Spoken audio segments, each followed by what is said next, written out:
Today is June the 9th, 2022. My name is Tanya Finchum. I'm with Oklahoma State University with the Oklahoma Oral History Research Program.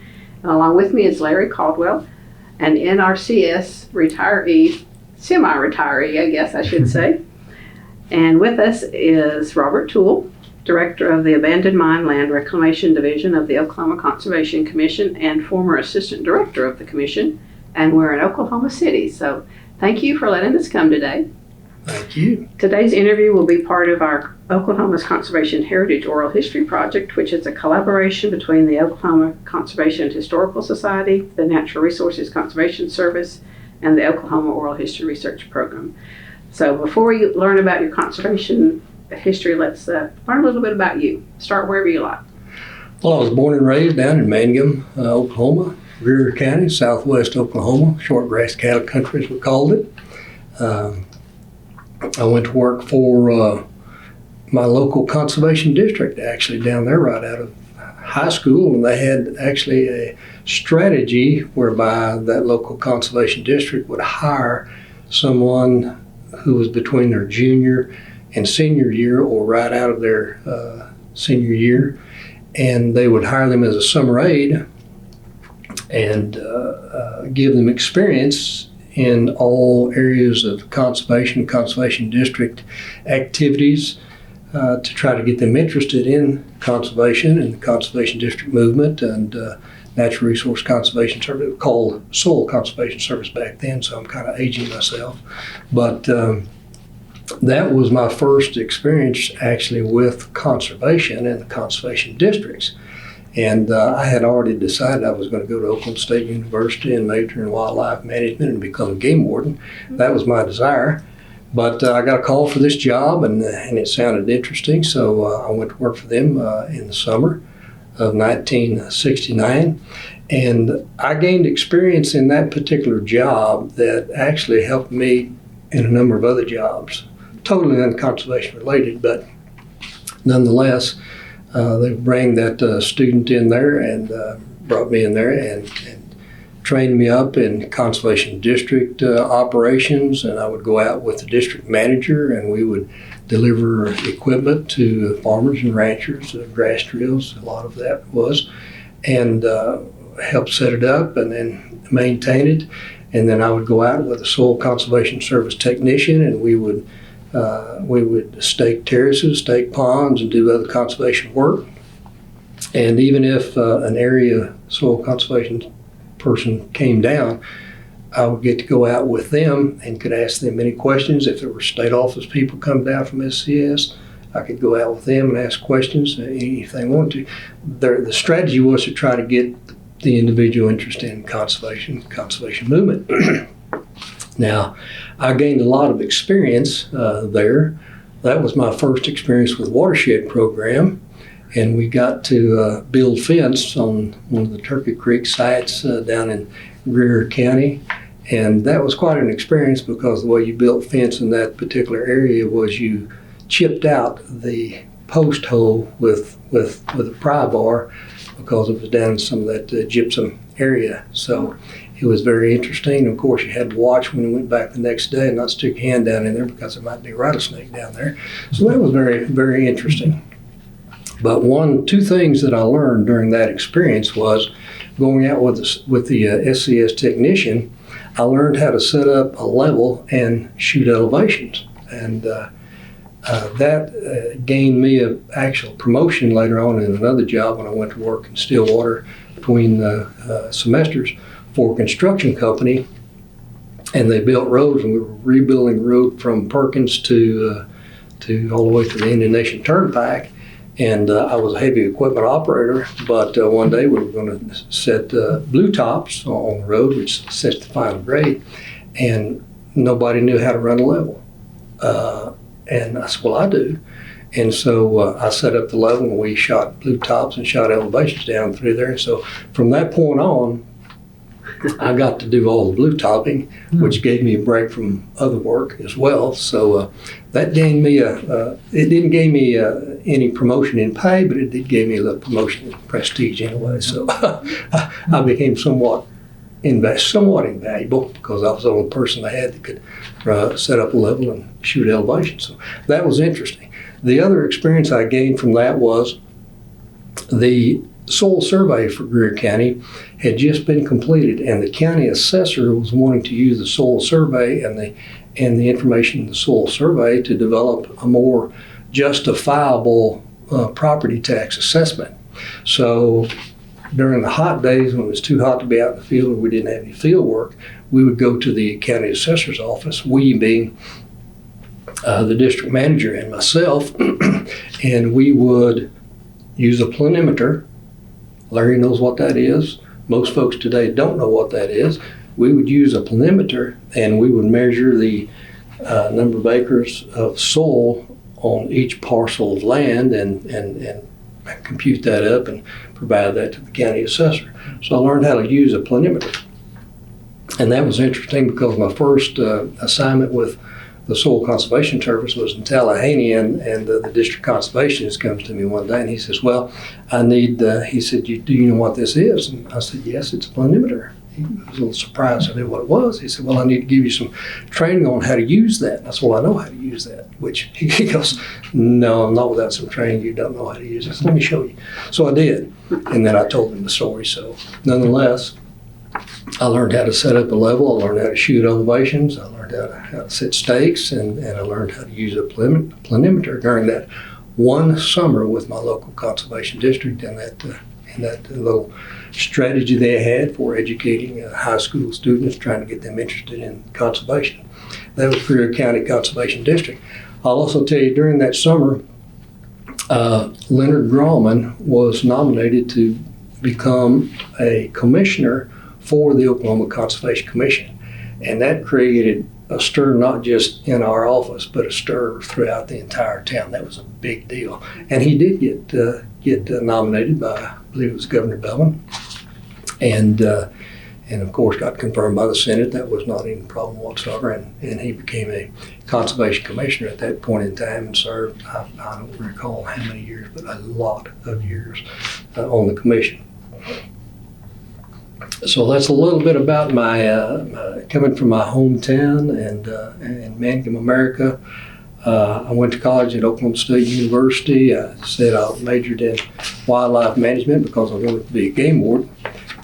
And at the time I graduated from OSU with a bachelor's degree in wildlife management, there were no game warden jobs available, so I began to pursue my master's in range management, thinking that would be a good fit with my wildlife management degree as well. During that first semester, one of my college friends came to me and he said, hey, the Soil Conservation Service has 2 openings that they're accepting applications for. His uncle was the assistant state conservationist for SCS, Buck Owens, Buck Clements. Buck Clements. So 3 of us hustled over there and applied for the positions, knowing full well he would probably get one of them since his uncle was assistant state conservationist. The other guy was a veteran, Vietnam War veteran. I figured I was probably out of the mix, but the only person who didn't get selected was the guy's nephew, which was kind of interesting. The veteran got selected quickly, but I think I'm not sure what exactly occurred, but I was lucky enough to get selected. Fred Fortney was the state resource conservationist at the time. Pardon me, and I'll never forget my interview with him. I walked in, and of course I'd never interviewed with anybody before in my entire life, really. And his desk sat at the end of the room, and in front of it he had a big long conference table. And he sat at his desk, and I sat at the other end of the conference table, and he interviewed me. Pardon me. At the end of the interview, he said, well, now, this is a people job. You've got to deal with people. You got to work with people. You got to get along with people. He said, do you think you can do that? I said, oh, yes, sir, I can. And he says, well, what makes you think you can do that? And somewhat maybe jokingly, maybe sarcastically, maybe a little bit too smart alecky, but nonetheless, I said, well, sir, for the last 2 years, I've worked as the assistant manager of the sewer service department here in Stillwater, where satisfaction is guaranteed. And in this university town, I believe I have encountered every personality, every culture, every ethnic group. I believe I've encountered every type of person to come, and we've always had satisfaction guaranteed. Fred laughed and he said, that's a good answer. So I don't know if that had anything to do with my getting hired or not, but nonetheless, I did get hired. And my first assignment was in Tallahena, Oklahoma. That's what everybody calls Tallahena. The locals will tell you it's pronounced Tallahaney. So that's one of the first things I learned when I went down there. You pronounce Tallahena as Tallahaney. And at that point in time, Soil Conservation Service, now called Natural Resource Conservation Service, their strategy was to send you just as far away from your hometown as they possibly could. And they did. And I was just almost completely across the state in line with Manual America and Tallahena, Oklahoma. And I've never been to Southeast Oklahoma in my entire life. So that was a cultural experience in and of itself. But those folks were some of the best folks in the world. When I left there, I left a lot of friends, as well as co-workers, but a lot of friends. But nonetheless, the district, what they call district clerks, then the administrative person was half-time SCS and half-time district person.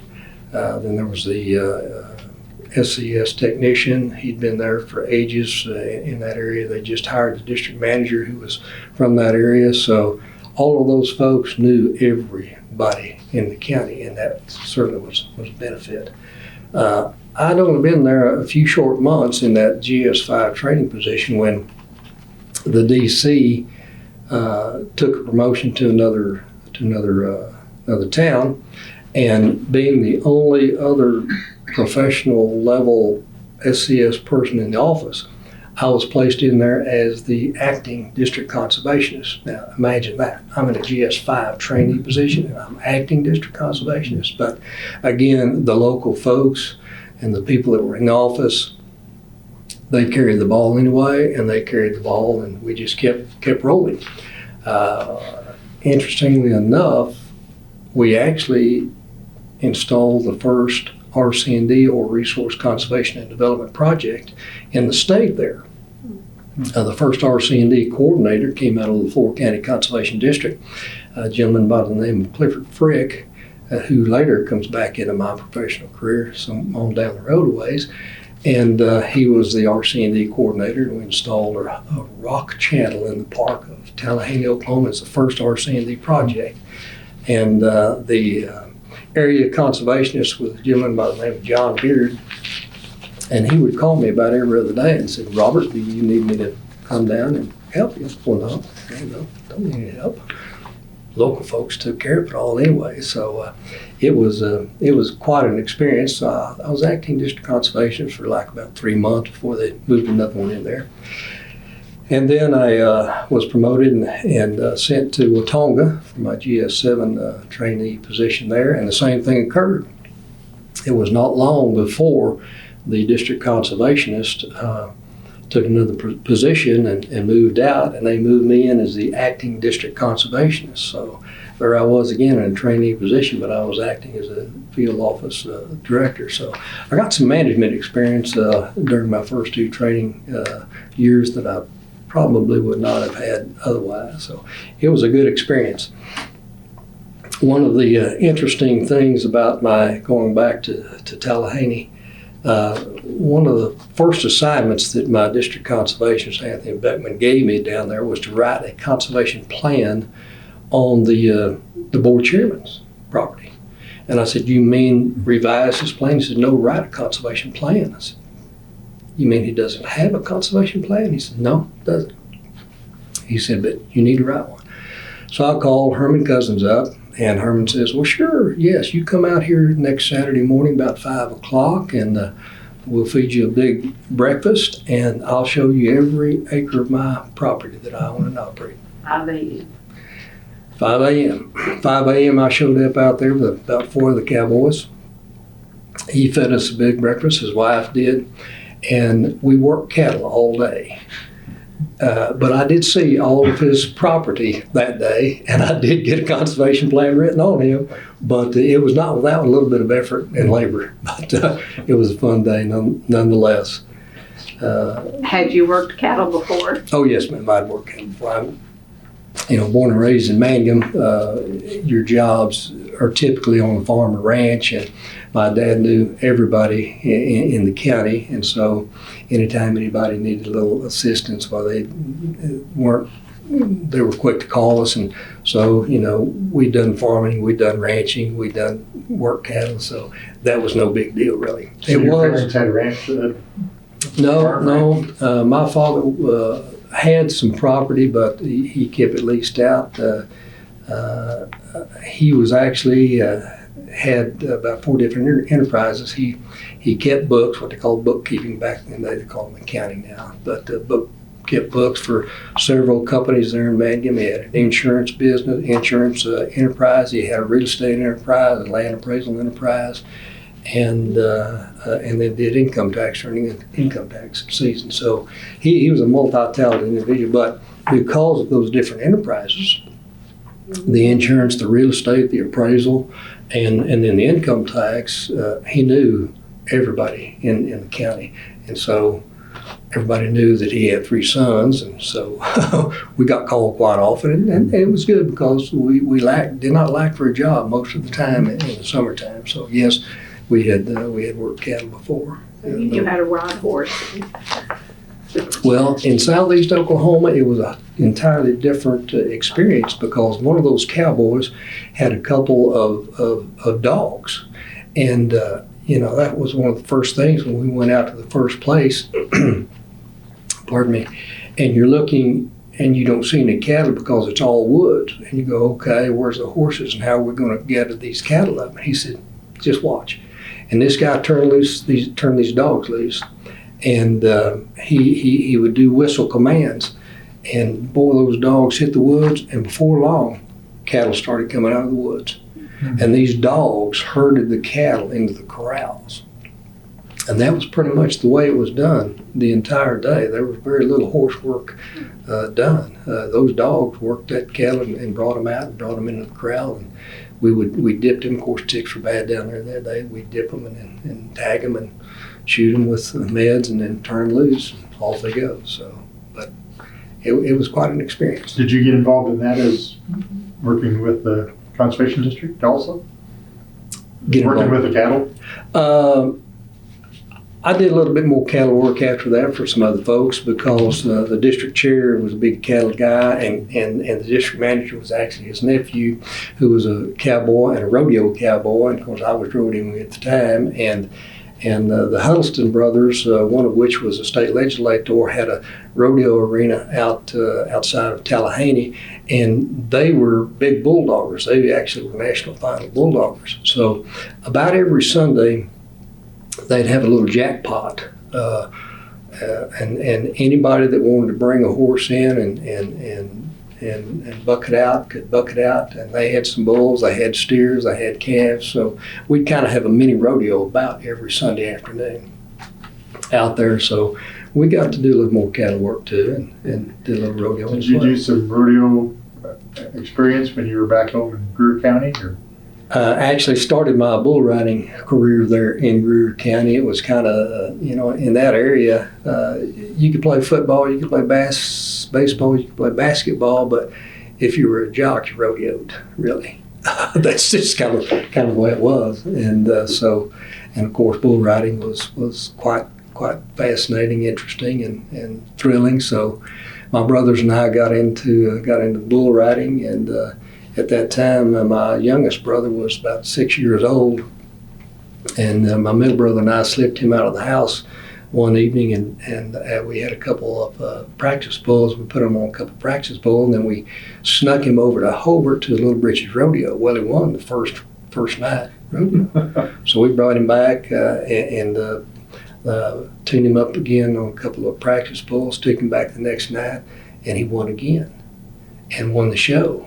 Well, he had trophies to show. We get home, first thing he does is run in and shows the parents the trophies. Of course, my dad, he was quite pleased, and my mother was quite upset and threatened my brother and I considerably because we did that and whatnot and such as that. But little brother went on to make 8 national finals rodeos, and the first one that he entered into up here in Oklahoma City, he actually had already won Rookie of the Year, Rookie Bull Rider of the Year, and he actually won the national finals rodeo in bull riding that year. But he went to the national finals 8 times, and we kind of like to think that maybe we had a little something to do with that. But I think most of it was him. He was just a natural anyway. What exactly is a practice bull? It's just a bucking bull that you purchase, and then you just have out there in your arena, and then you just go out there and you. We were able to use the Mangum Rodeo Arena and kept our bulls down there and then buck them out of the rodeo arena. We eventually built an arena down in a little pasture next to the house, but we were able to use the Mangum Rodeo Arena for that purpose. So how long did you ride bulls? Off and on about 10 years. And No broken bones? no broken bones. No broken bones that I know of, anyway. But I will tell you a funny story about that real quick. My mother, who was a registered nurse, she told us boys immediately, well, don't ever expect me to come watch you ride bulls. I'm not going to come watch you put yourself in a risky position. Don't think I'm ever going to do that. Okay, well, one night, then my young brother and I ended up in a rodeo at Sentinel. And there was a little bull called Peanut. He was a polled Hereford, and he would come out and immediately just spin, and typically just throw you out on that spin real quick. Well, I'd watched him enough. I thought I could ride this bull. And as soon as he came out and made that second jump, I really dipped into what they call the well, and he went to spinning. Well, I went to sliding a little bit further, but I knew if I could whistle up, I could win. And I did, but as soon as I turned loose, I fell straight down in that well. He came around and he kicked me in the head. And you do see birdies and hear bells just before you go out, and I went out, and you hear birdies and see bells when you come to. But when I came to, I could hear this voice, Robert, are you okay?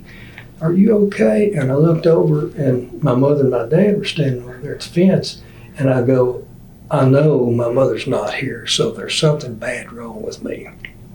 And so I got up and just walked out, and I was wandering around the parking lot trying to find the car, and sure enough, my mother and dad had slipped up there unbeknownst to us to watch their rodeo, and there I was. She was holding me to the emergency room, get sewed up a little bit. But as far as broken bones, no, don't think I had any broken bones. The next time my mother went to a rodeo to watch anybody was when my little brother was about to win the national finals, and her and dad went up for that. And my little brother rode that bull.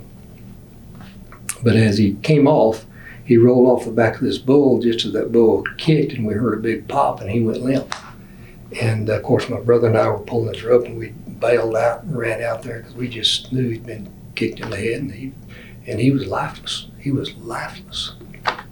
And of course, the protocol was, they gather them up and put them in the ambulance, and off they go. Somehow or another, my mother got down there and was in the ambulance when it pulled out of the rodeo arena. But that was the next time she came to watch one of us, and the little brother got hurt. It was just a small concussion. He'd just barely been hit, but enough to knock him out. It wasn't any big deal, but nonetheless, that was kind of interesting. That the second time she came to watch us. Only two times her boys got hurt. Exactly. After she warned us she would never do that again. But I've digressed a little bit, but went from Tallahassee to Watonga as the acting district conservationist, and that was a good experience as well, because I did get some more management training as an acting district conservationist. And then I had the opportunity to go to work for accept a position as district conservationist at O'Keene. And of course, O'Keene has part of Blaine County and had part of Kingfisher County. And so we worked very closely with that crew up there, so I knew all of them. So it wasn't like I was moving into a totally new position and didn't know anybody. And that office was a good experience. I was there as district conservationist for 3 years. We installed more feet of terraces. We installed more ponds. We had more Great Plains Conservation Program contracts than the field office. And I credit that local crew for that. People were, farmers and ranchers were all the time coming and going out of our office, signing up for programs and for this, that, or the other. And it's because that local group, the SES technician, Anthony Feller, he grew up in that town and in that area. He knew everybody knew him. Helen Baus was the district clerk, likewise grew up there. Roy Walton was the district manager and likewise. And those folks were passionate about conservation. And so they marketed all of the conservation programs at all times. They were just the conservationists. So I credit them with that field office being as active as it was. It was a good experience. I think Anthony Felder was good at rattlesnakes too, wasn't he? Anthony Felder was doing the rattlesnakes. Yeah. As a matter of fact, when Mangum decided they wanted to have a rattlesnake derby, Anthony Felder and several others from O'Keene came down and helped them set up the Mangum Rattlesnake Derby. And of course, that was back when I was in high school, and I had an uncle who had a big ranch down on the river in the Gyp Hill area that he called his Rattlesnake Ranch. And we got into hunting rattlesnakes at that point in time, and so we were already tuned in to running to hunting rattlesnakes. So when I went to O'Keene, it was just a natural, and Anthony was the man. He was the rattlesnake king of O'Keene and whatnot. And O'Keene was known as the rattlesnake capital of the world, and had the biggest and the best, and it was bigger, best. What's involved in rattlesnake hunting? You just go out with your snake catchers, and you just typically, the Gyp Hill areas and the Cap Rock areas are real good rattlesnake habitat, and you just look in the crevices and you look in the bushes and you look everywhere, and you just hunt for the rattlesnake and hope that you find them before they find you. So how many would you get on a good day? On a good day, the best story I have for that was when I was a freshman at OSU.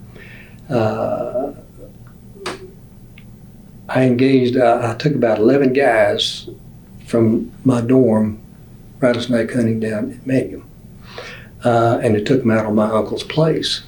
And my next youngest brother and I took them out there, and of course we'd hunted before. And two of these folks were from New York, and they were from all over. And I'm thinking, why did you do this? One of these people is going to get bit.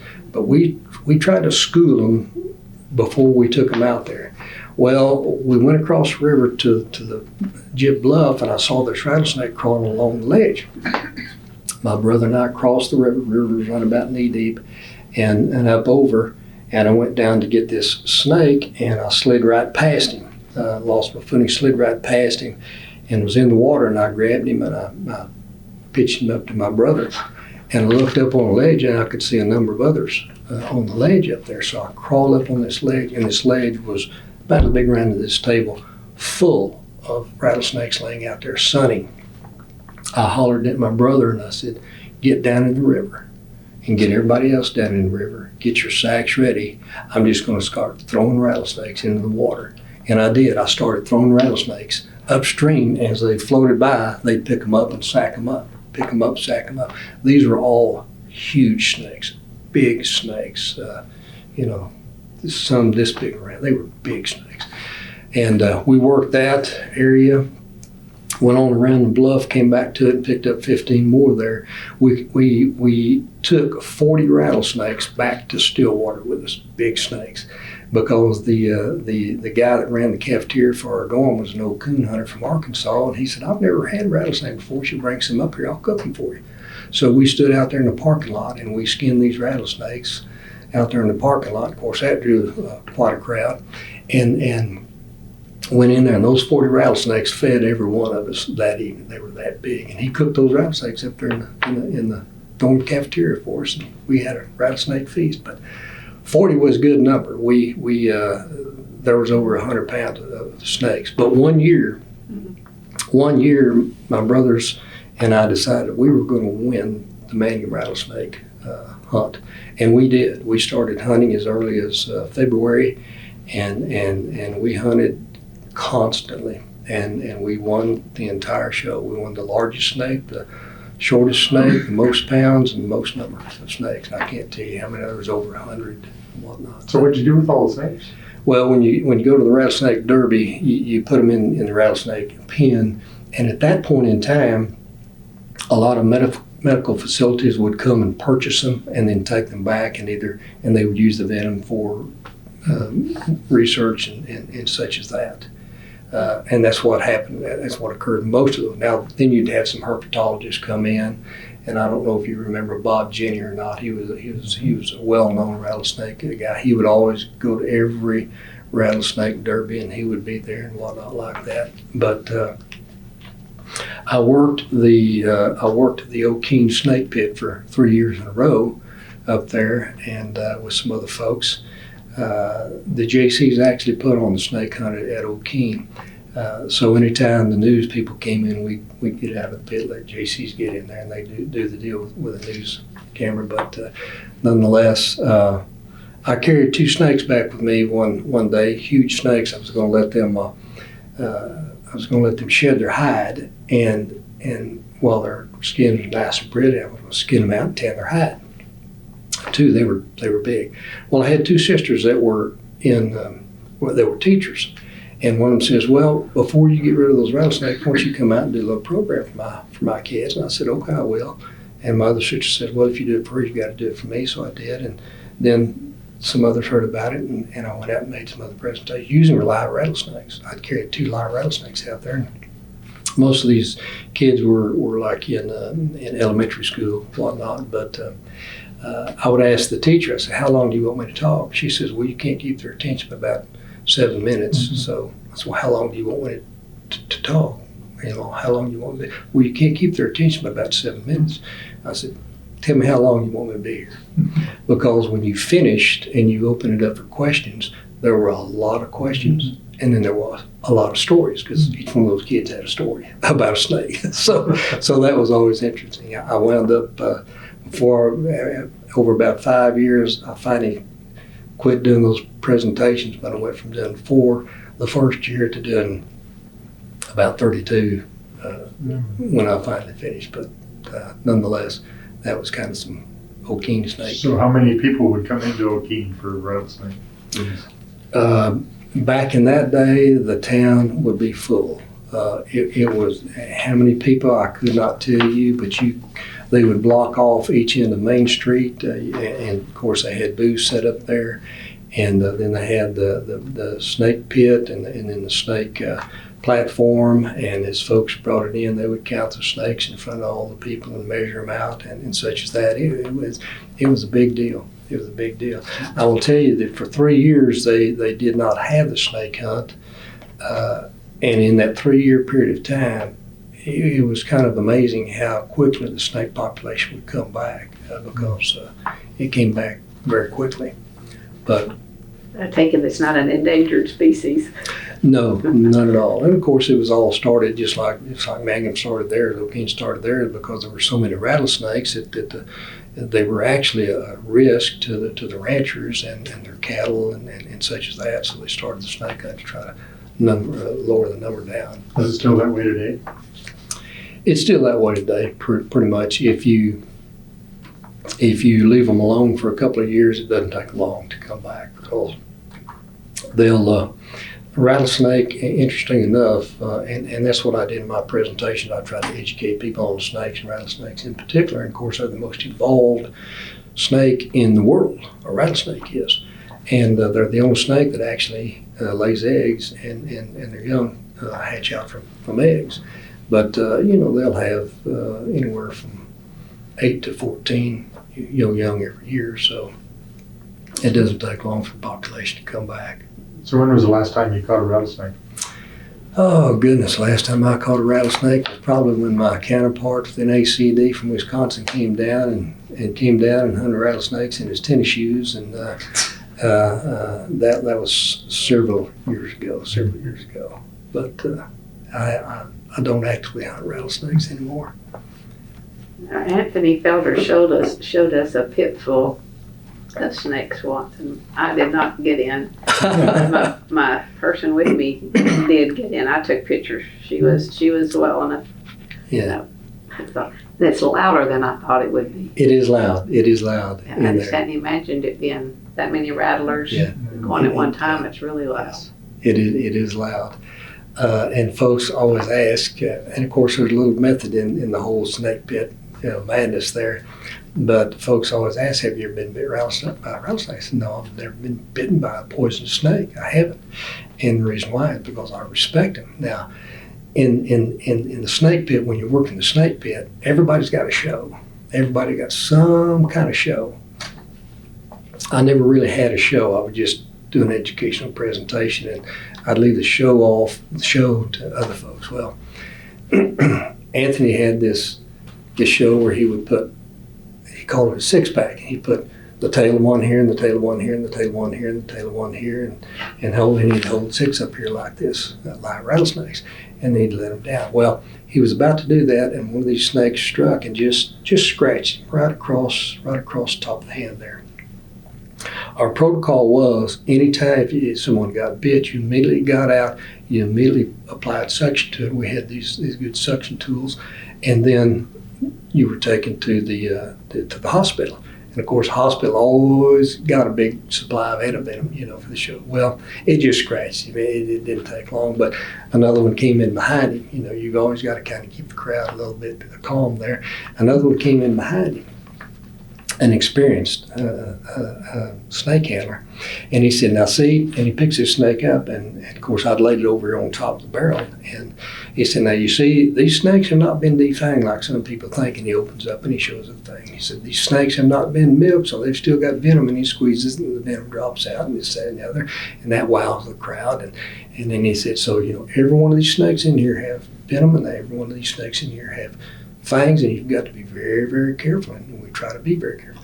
He drops his snake down beside him. He's going to take his foot and slide it over away from him. And when he does, the snake strikes him right behind the knee and hangs up hangs up. And I reached down there and get it. And I said, "Did you get hit?" He said, "Yes." And I said, "Get out." And I called for the ACs to come put suction on it. Well, out of the corner of my eye, I seen him walk by, and I said, Virgil, you need to get to the hospital. He said, I can walk. Well, I should have triggered something in him because he was experienced. He knew full well he shouldn't be walking.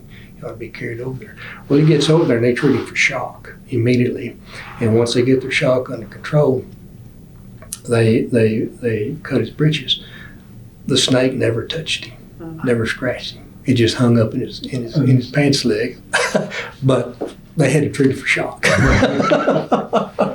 So that's interesting. Yeah.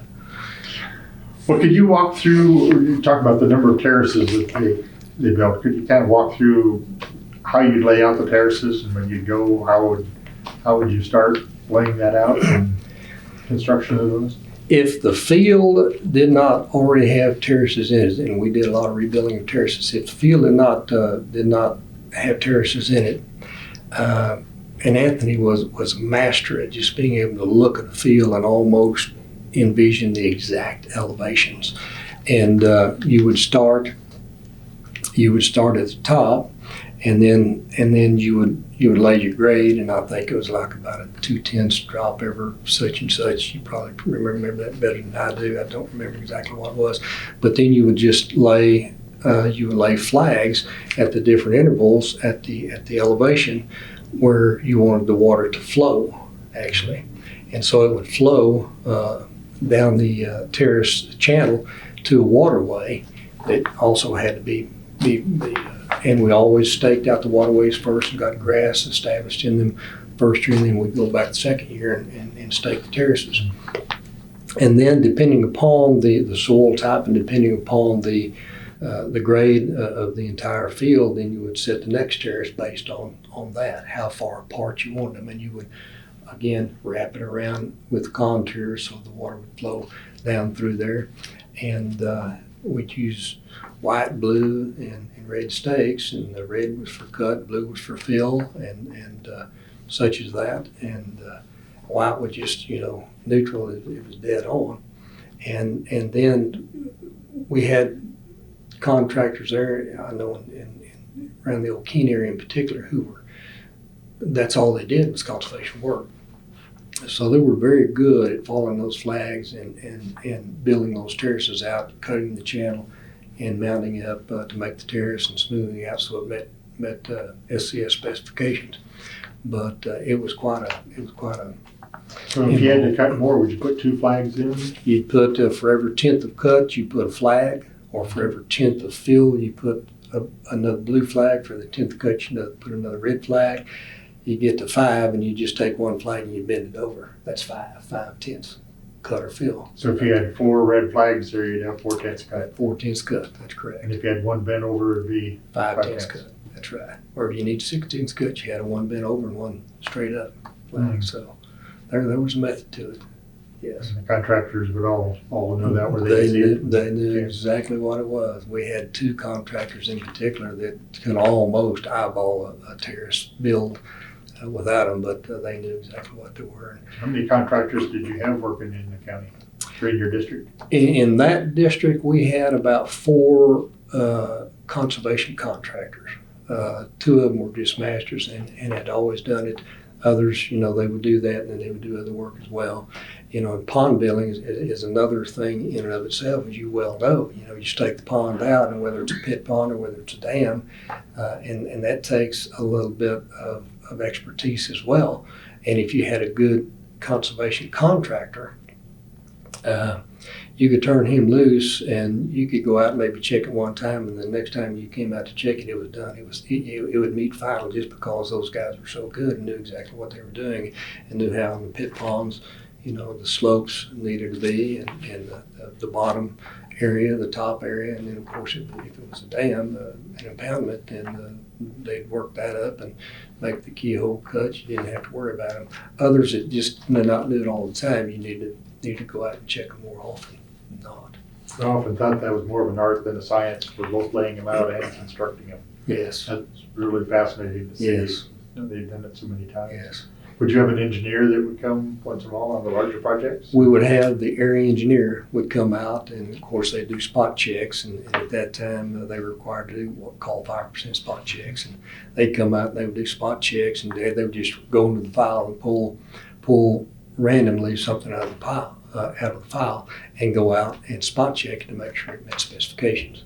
And so yes, they would come out and do that. Or if we had a larger, more complex dam in particular, or maybe a drop structure or something that was actually going to be a pretty complex structure, then the area engineer would come out and assist with that. And of course, the technician had, as you well know, a certain limit that they could do, and then it had to go to a PE, a professional engineer, and that would go to the area engineer, and they would do that and give it back to us to stake out and apply.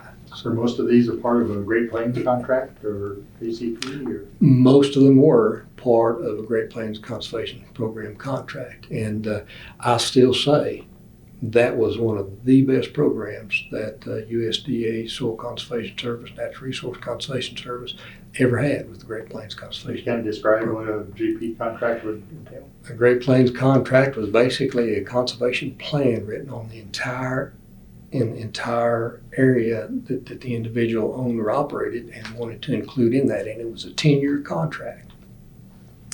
The landowner signed the contract, the USDA Soil Conservation Service signed the contract, so it was a legal binding contract, and then it had laid out there every conservation practice that was going to be installed in each field, and of course then we would schedule each practice and schedule each practice because it was a cost share program, and the farmer rancher did have to provide their own cost share. So we worked with them on their budgeting as well and what they kind of could do in a particular year. But then at the end of that 10-year contract, it should be complete and should be finished, finalized, and the place in as good a shape as it could possibly be in. But it was a great program. What percentage of the cost would federal government pay for it, you know? Anywhere from 50%, I think they paid up to 75% on some things as well, depending upon, whether it's on highly erodible land and such as that. And could you do a second one? You could actually do a second one.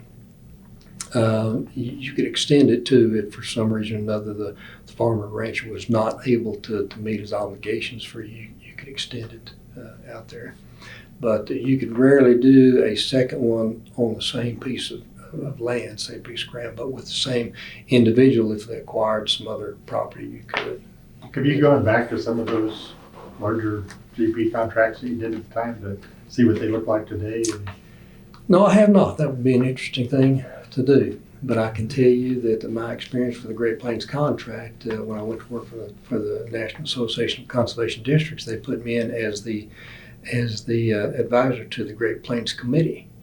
They had a committee just for that, and it was focused on the Great Plains Conservation Program, and making sure that program continued and the policies and procedures and whatnot.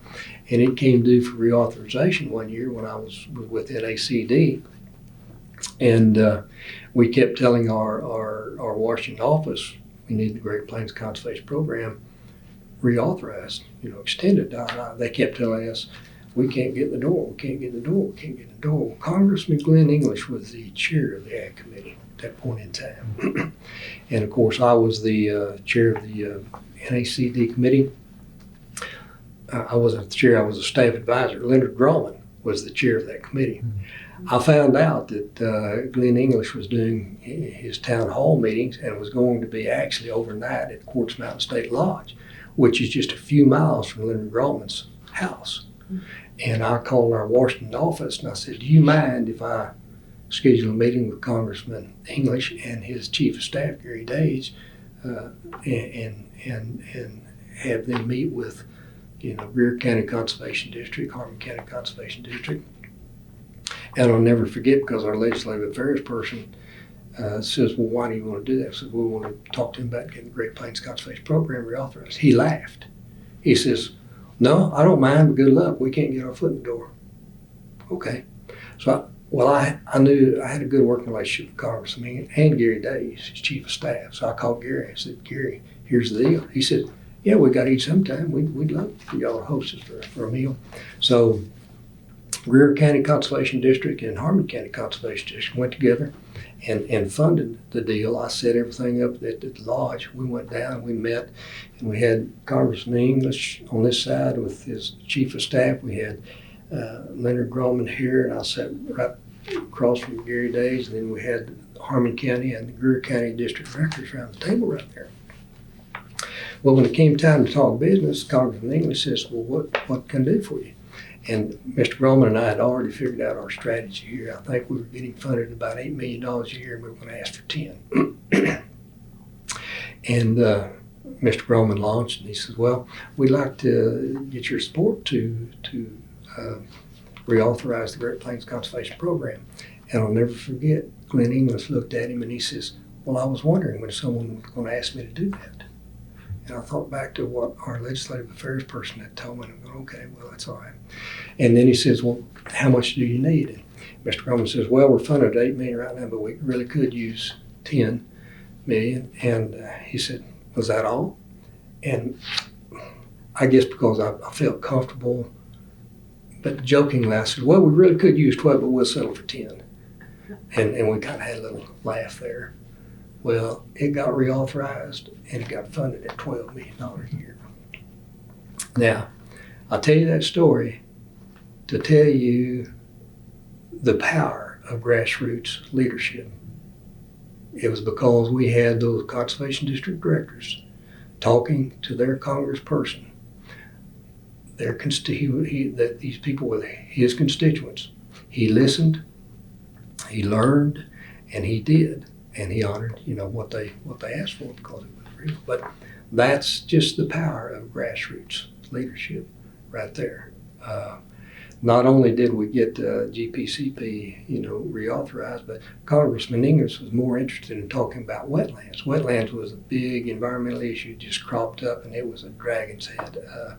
And every agency had their own definition of wetlands, and it was difficult for a land manager to maneuver through all the different definitions. So he queried us about that. And he said, "What's the solution?" So, well, the solution is just one definition. There's no reason why all agencies can't come up with one definition. Well, I don't know if he had anything to do with it or not, but later on, almost like magic, suddenly all these definitions went away and there was one definition of wetlands. And I really think Congressman Ingers had a whole lot to do with that, but I don't know how that ever really happened. I mean, and it was a complex issue, as Larry knows. It involved Corps of Engineers, EPA, Fish and Wildlife. What time period would that have been? Pardon me? What time period would that have been? Oh, that would have been back in the 90s, I think, the 90s, somewhere thereabouts. But nonetheless, it was interesting. I think Congressman English had something to do with that. He was a good friend of conservation, got a lot done. But I think we jumped ahead a little after O'Keene. Could you kind of pick up on your career and where you went from there? Well, 3 years as district conservation at O'Keene, and Fred Foreman called me one day and he said, "We'd like to ask you if you'd be interested in taking an IPA position in Oklahoma City with the Conservation Commission," IPA being Interagency Personnel Agreement. And I said, "Well, of course, yeah, I would." I didn't cherish the thought of coming to Oklahoma City, but I thought, well, for 2 years I can tolerate anything, so I took that because it was promotion. What year was that? Oh goodness, that would have been 1981, I believe 1981. And I came into the commission, I believe it was in February of 1981, as IPA, and of course Keith Vaughn was the outgoing. You can only serve 2 years in that position, and there had to be somebody new. He went out, it was going out, he was the first one, I believe, and I was the second one, and came in because the Conservation Commission wanted to develop some special programs. And at that time, Landsat had just came into being, and so they wanted to engage Landsat, get Landsat used, and this, that, and the other, and so that was one of the special projects there. And then, of course, they were kind of interested in the cost share program, state cost share program. What was Landsat? Landsat stood for basically land satellite, land cover satellite. I forget all the acronyms of it, but basically it was a satellite that they had created and developed to be able to identify different land cover and land cover types. And that was the high tech at that point in time, real high tech, and pretty rough too. But that was one of the things they wanted to do. And then it's at the cost share program. And then I came in and Leonard Thomas says, "Well, you're going to be the field guy, so we need something out there in the field. You're going to go to it." And of course, I knew all the SCS people for the most part as far as that goes. And at that point in time, Soil Conservation Service, they were such a partner with the local conservation district. When you walk into the office, you couldn't tell the difference between district people and SCS people. So close contact, close partnership with them. So I'd been there about 8 months, and Mike Castle was the assistant director. And he had been working for several years on getting the Abandoned Mine Land Reclamation program approved and legislated here in Oklahoma. And that occurred there in 1981. And the legislation got passed and approved and signed by the governor to create the state Abandoned Mine Land Reclamation program in order to be able to take advantage of the federal program for funding abandoned mine land reclamation. And once that got done, Mike approached Leonard Solomon, the executive director, and said, "I'd like to just resign as assistant director and go full-time director of the Abandoned Mine Land Reclamation program so we can build this program up and get it going," because it was totally, he started from scratch, from absolutely nothing.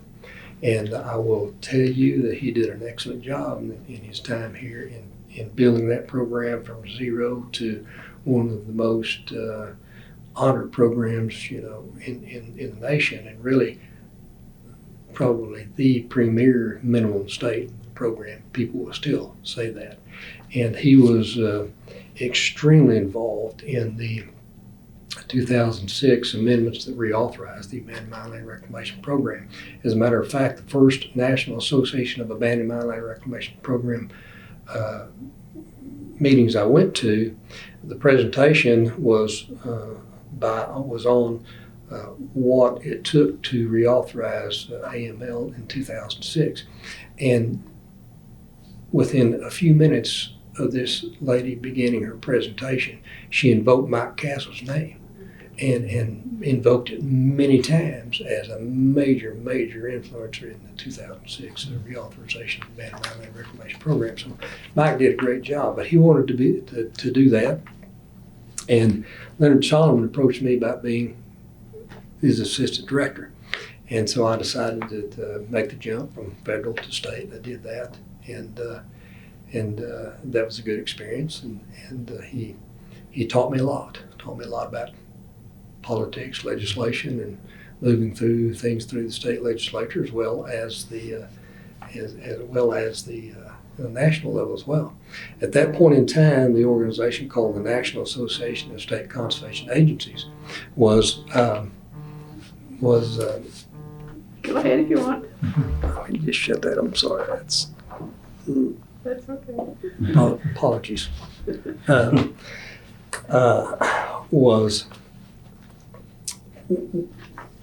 There were three people who basically led that organization. One of them was Leonard Solomon, the executive director of Oklahoma. Another one was Harvey Davis in Texas. The other one was a guy by the name of John Paris in South Carolina. Nothing got done in NASCA without those guys' blessings. They were the godfathers of NASCA. And they had tremendous influence at the national level. So much so that anytime a new SCS chief was going to come in, those folks were involved in that decision making in some way, shape, form, or fashion. That's just that influential. So that was an interesting time for Conservation Commission for NASCA as well. But 2 years in as the IPA and the assistant director for 5 years, and we did a lot of good things during that period of time. I tried to get some district director leadership training going, which we did. We developed some workshop for district director training. We did district employee training. We created, I think, one of the first district handbooks, or at least expanded it considerably. And then that was during a period of time when the Soil and Water Conservation Society came up with their Certified Professional and Erosion and Sediment Control certification. And I applied for that and was the 91st person in the United States to get that certification. Well, Leonard Solomon realized that there was not a state agency representative on that national review panel. So all of a sudden, I was asked to join the national review panel, and so I served 6 years or some total of 2 terms on the national review panel for approving people who had applied for CPSC certification.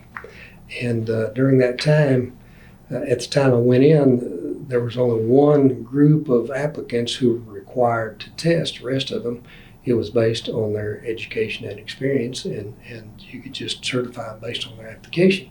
And I told the group at that time, I said, it appears to me that we're in a little bit of a discriminatory position right here, a little bit of risk. And if we're going to have one group, then everybody needs to test. Well, they dismissed that the first time. And the next year came back, and I presented that to him again. And John Peterson happened to be in the room. And John Peterson was retired at that time. He'd been with the Watershed program, but he was also an attorney. And he was well known in the organization. And they said, "John, what do you think?" And John says, "I think Robert's right." And so we created the first set of test for the CPSC program. Then all 6 of us had to take all 6 tests and had to pass all 6 tests. On the first go around, or? You know, surprisingly, we all did. We all did. But it was interesting to be involved in developing the first set of testing for that. And I took the exams and had a high score on any one exam. Anthony Feller was the only person who beat my score. And somebody said to me one time, well, aren't you a little embarrassed that he, his technician beat your score? And I said, no, because that guy taught me 99% of what I know. It's the only reason I passed. and that's right.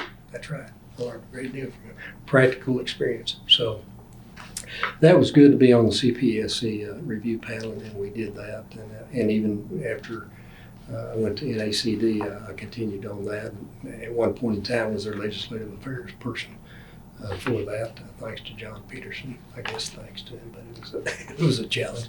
But nonetheless, it was a good experience, very good experience. NACD is National Association of Conservation Districts. And you worked for them for? 14 years, yes, I went to them. Before I left the commission, somehow or another, Ben Pollard and I got involved in developing a state cost share program. And we did. We spent a lot of months developing a state cost share program. Unfortunately, it never got funded and kind of died a silent death. And whatever happened to it, I couldn't tell you. But we did a lot of work on it. It probably didn't look a whole lot different than what the current state cost share program looked like in terms of practices and cost sharing such as that. But it was a good experience, and we spent a lot of time doing that, and we had fun doing that as well. But probably one accomplishment I'm probably most proud of is state soil. There'd been, I think, 5 attempts at getting state soil approved by the legislature for the state symbol.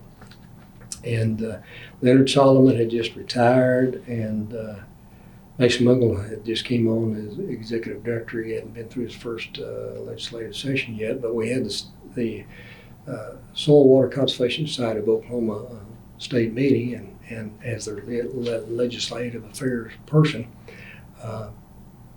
I stood before that meeting as Ben Pollard came in as the incoming president, and I pledged to get a state soil passed through the legislature if the group wanted to do that, and they did.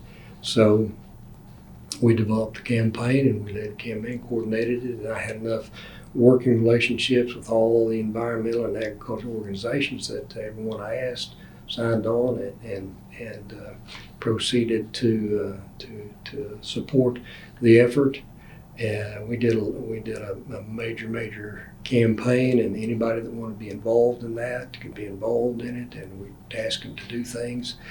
And sure enough, we got that passed through the legislature overwhelmingly. The only folks that didn't vote for it were the ones that didn't have Port St. Loam in their district, and there were a few of those, not very many of them, but that was the only reason it didn't.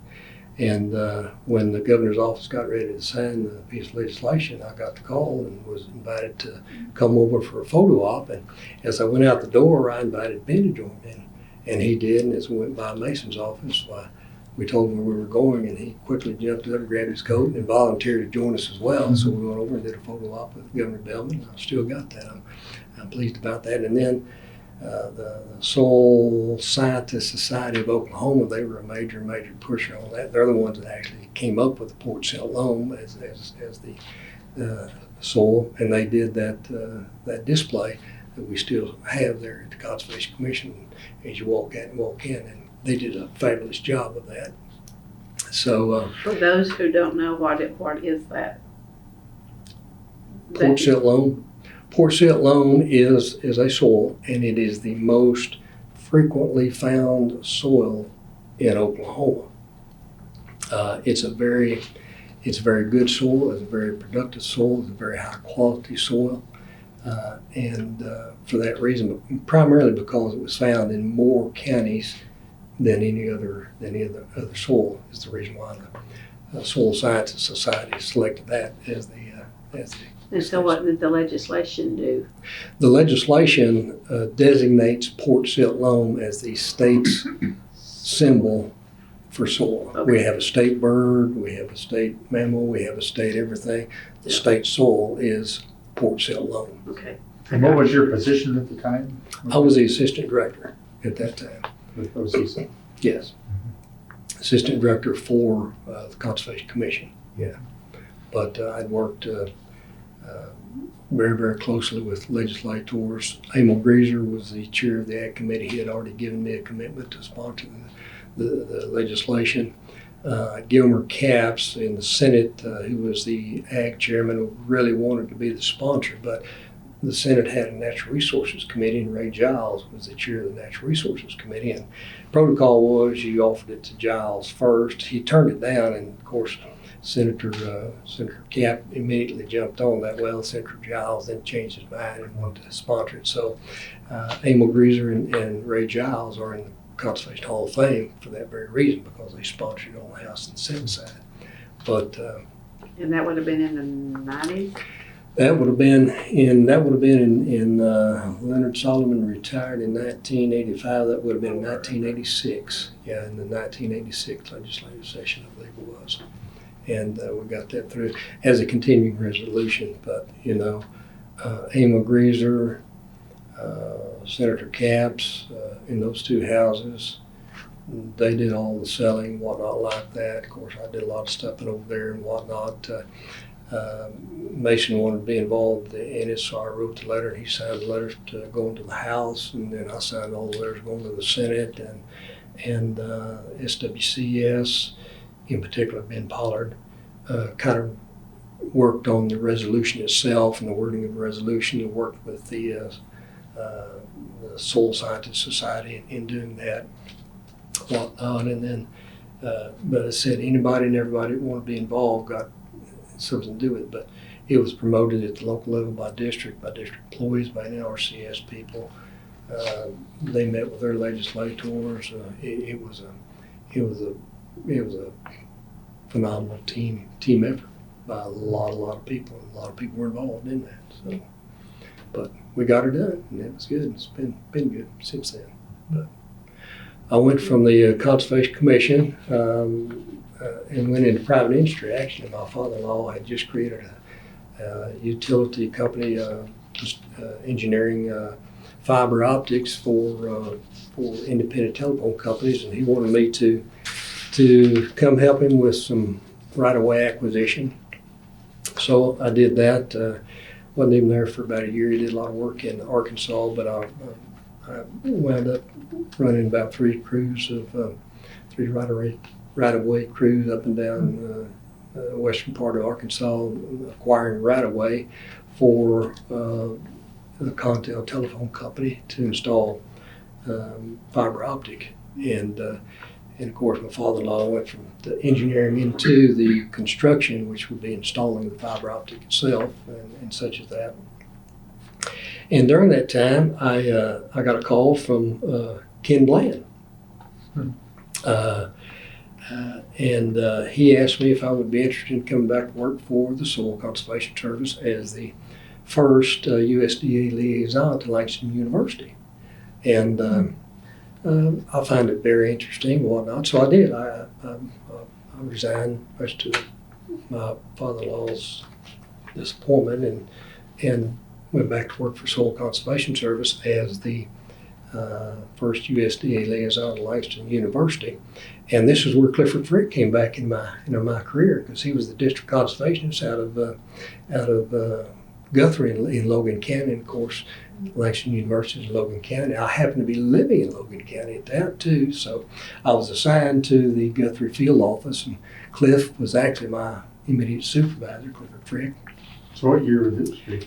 Oh goodness, this would have been maybe around 88, 89, somewhere thereabouts. Yeah, I think I left commission maybe in 88, and would have been, 88, 89, thereabouts.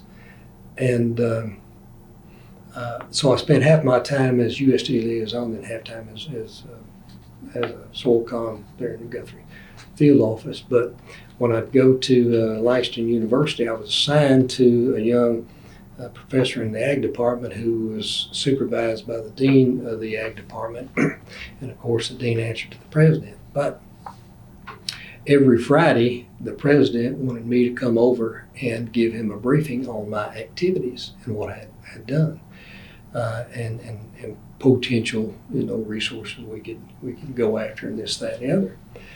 So 1 o'clock every Friday, I was in his office giving him a briefing. Well, at 1:30, he had a department head meeting of all his deans. And so between 1 and 1:30, I'd give him a briefing, and then he would want me to come into his department head meeting and sit through there and answer any questions, whatnot like that, which was interesting. And we just go from his office into the meeting and through the door.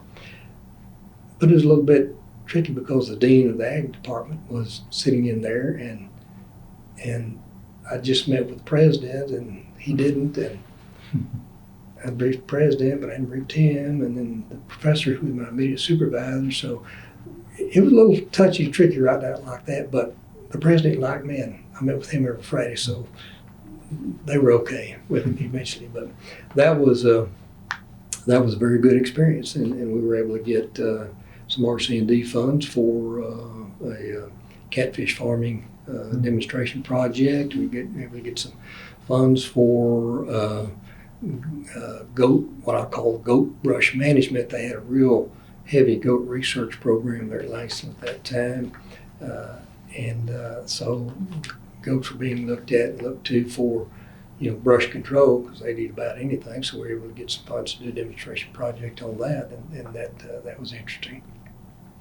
And during that time, I got a call from the Southern Region representative for the National Association of Conservation Districts, who was a personal friend of mine. I came to become very, very good friends with him through my work with OCC and NASCA and such as that.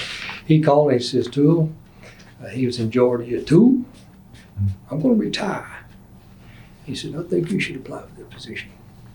And we talked a little bit like that, and a little bit more about it, and he convinced me to apply for the position, and I did. And at first, they wanted me to move to the Southeast region because that's where the position had always been, and the Southeast region did not want to lose that position. And I first said no, and they finally agreed to just let me headquarter out of Oklahoma City, out of the South Central region, because that was part of that Southern region reps area, the South Central region, NACD, and the Southeast region of NACD, and they let me headquarter out of here. I had to build some relationships with the Southeast region folks because they were mad because I wasn't in the Southeast region as well, but nonetheless, it became all good. And I had the Southeast 1/4 of the United States, Puerto Rico, and the Virgin Islands, and that was a good experience and a fun experience working with all those different state associations and states and conservation district folks and district employees. The National Association of District Employees Association was created during that period of time, and we were involved in that with Martha Buffett, North Carolina, becoming one of the very first presidents, and that was fun. It was challenging. We got to do a lot of bean planting. I was assigned, when I first went into NACD, I was assigned, I think, four committees, one of which was a Great Plains Committee, the other an Ag Committee. Another one, I can't even recall right now. But nonetheless, because I was advisor to the Ag Committee, when the hypoxia issue came up in the Gulf of Mexico,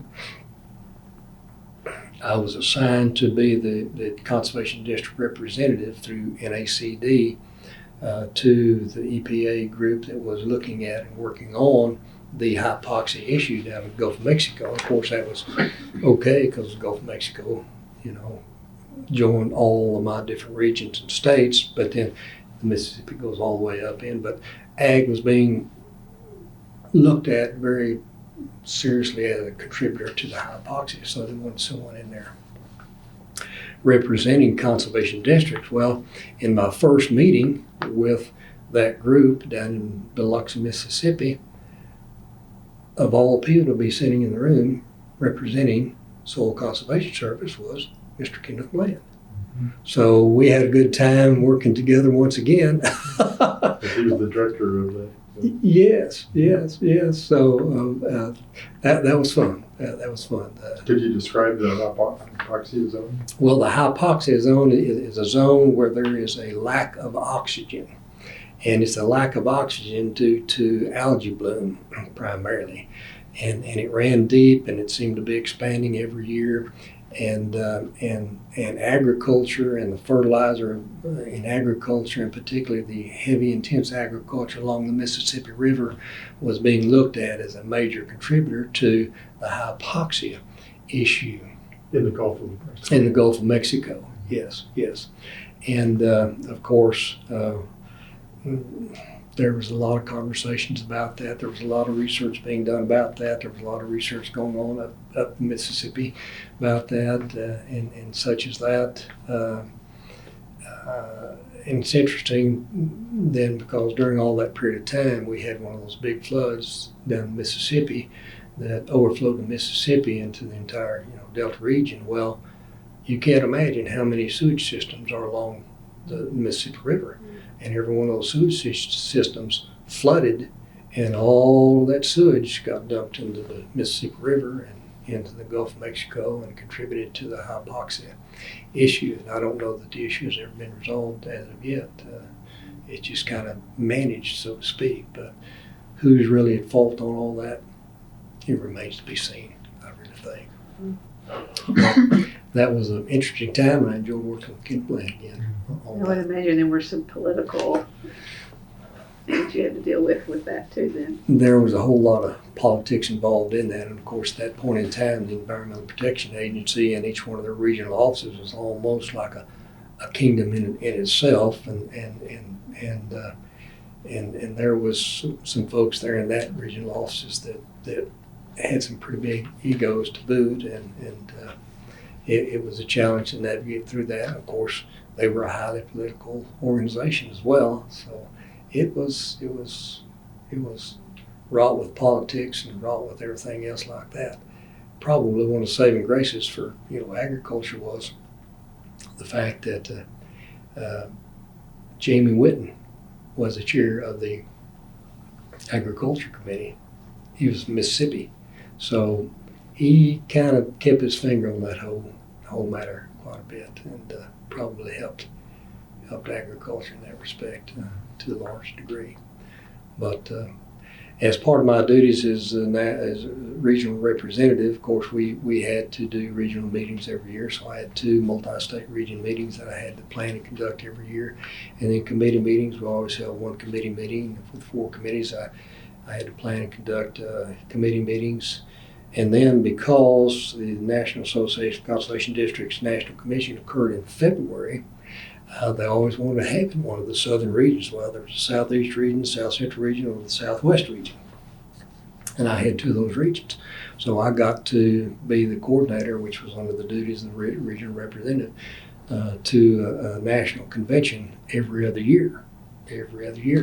And we negotiated our contracts 5 years out. So I was in a constant contract negotiating mode at all times, trying to negotiate contracts like that, because it was one of the largest conventions in the United States, and we leveraged that quite a bit. But nonetheless, between the planning and then actually the coordinating and conducting of the conferences, it was a busy time. I did one in Atlanta, the first one in Atlanta, Georgia. I did one in Florida, Orlando, Florida. I did 2 actually in Nashville, the Opryland. Did one in New Orleans. Did one in Fort Worth, Texas. But the most interesting and the best was the one at Opryland, and the first one at the Opryland. Opryland sits within driving distance of 80% of the population east of the Mississippi.